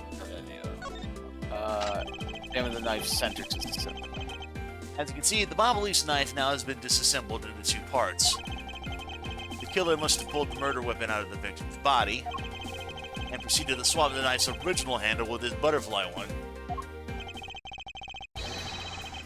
It was all to create the illusion that Mr. Koshin was killed with a butterfly-themed knife.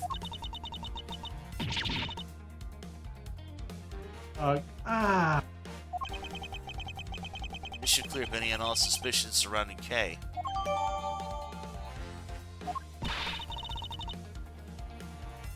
Your argument isn't airtight yet. How so? It's possible the girl herself is the one who switched the handles. Hold it! Don't be ridiculous. For what purpose would she do such a thing? I don't care how to know a victim criminal thinks. The way they view the world is beyond the comprehension of a normal person like myself. Therefore, I wouldn't put anything past them, no matter how odd it may seem. Objection! Truth is right there in front of you, and this knife will show you the way. You will come to see that Kay is not and could not have been Mr. Goshen's killer.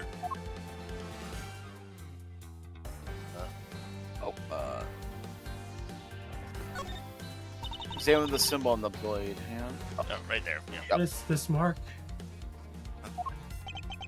It's the mark of a flower. I assume you know what this means. Not really. Butterflies rest on flowers all the time to drink their sweet nectar. And so they do.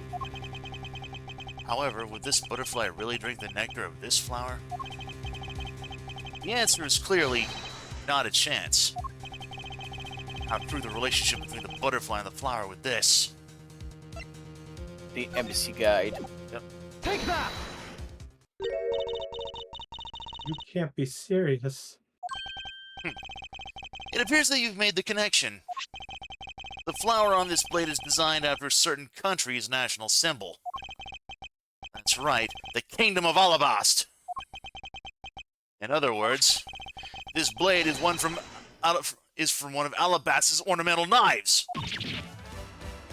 Ah, This part of the knife handle has Babal's national symbol of the butterfly on it. Therefore, it is undeniably Babalese in origin. But, as we both know, you can't kill someone with just a knife handle. Incidentally, when exactly did the murder occur again, Agent Sheena? after the fire had broken out. That's right. Kay entered the Babalese embassy after the fire had taken place. Furthermore, she had not been to the Alabastian side of the building before then. On top of that, not a single person passed between the two countries during the fire. Which means that Kay could not have transported an Alabastian object over here. That makes it impossible for her to be the true killer. Oh, way to go, Mr. Edgeworth, sir. What an outstanding victory.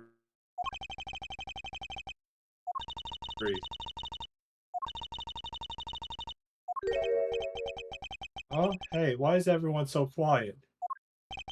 Because the bigger problem is arisen. I'm happy we got this far and cleared Kay's name. But what worries me now is what will happen next. Objection! What is the meaning of this?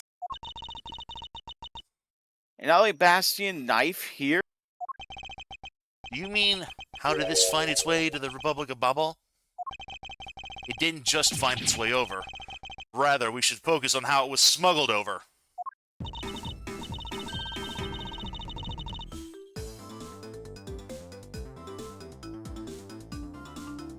You know what? My brain just hurts thinking about what we're saying.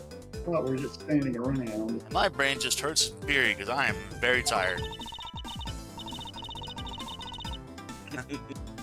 Thinking while you're on the run now, that's a real great thief operates. Okay? Oh, thanks a bunch, Mr. Edgeworth. For proving me innocent, I mean.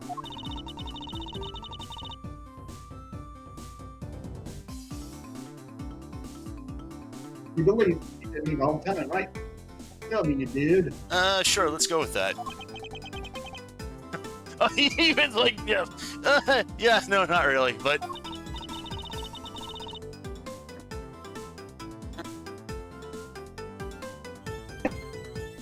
Oh.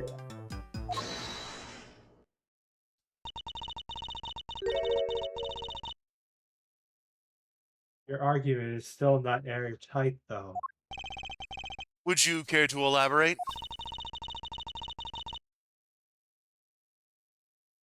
I understand now the girl didn't commit the murder. However, there is still the possibility that she is the Yadagarasu.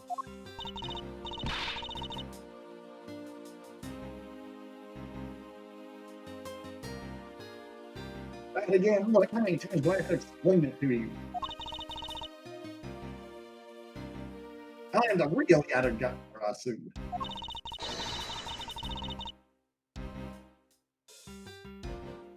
I'm not like that fake one that goes around setting fires, okay? Whether you're the real deal or fake, it doesn't really matter at the end of the day. All I have to say is this. I have my suspicions that this girl is the one who started the fire. There's a Billy Joel reference in there somewhere, but I'm not going to make it. Objection! Preposterous. On what grounds do you have to suspect her of such a thing?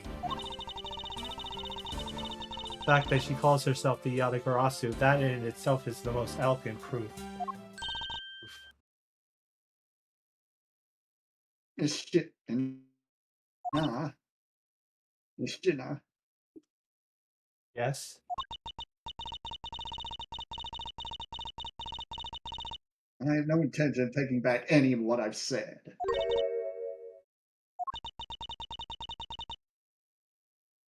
I'm the great thief Iviata Garasu. I refuse to allow some imposter to claim that name as their own.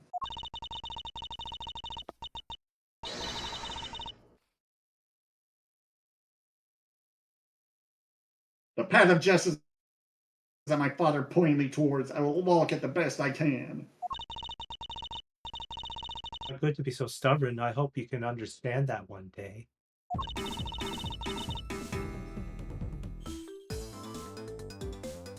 Thanks a lot for the concern, Miss Shina.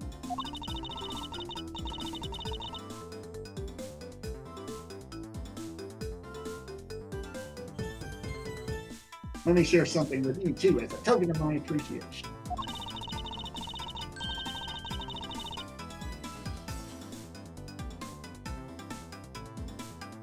Those sunglasses totally do nothing for you. I'll steal it from you next time, okay? What? Oh, you just insulted her fashion sense. Well, I guess we better get going. Going to where?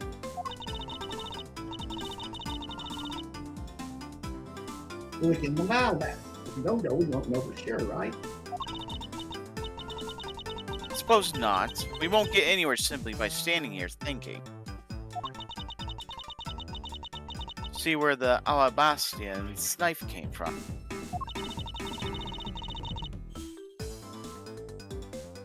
We'll have to pay the Alabastian embassy a visit.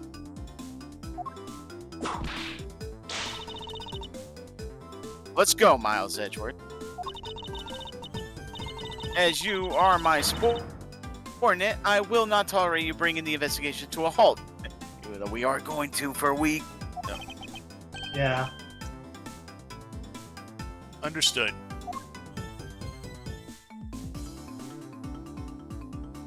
Oh, finally, to be continued. Yeah. So what's funny too is one of the bad endings says that if you fail to establish Kay's innocence, so Shin would get arrested, and then Francisca tells Edgeworth to expect no mercy from her. Oh. It looks like we're going to be getting a visit from Shillonglang this next part here next week, so we're going to go ahead and not worry about that for now. I'm right. just gonna double.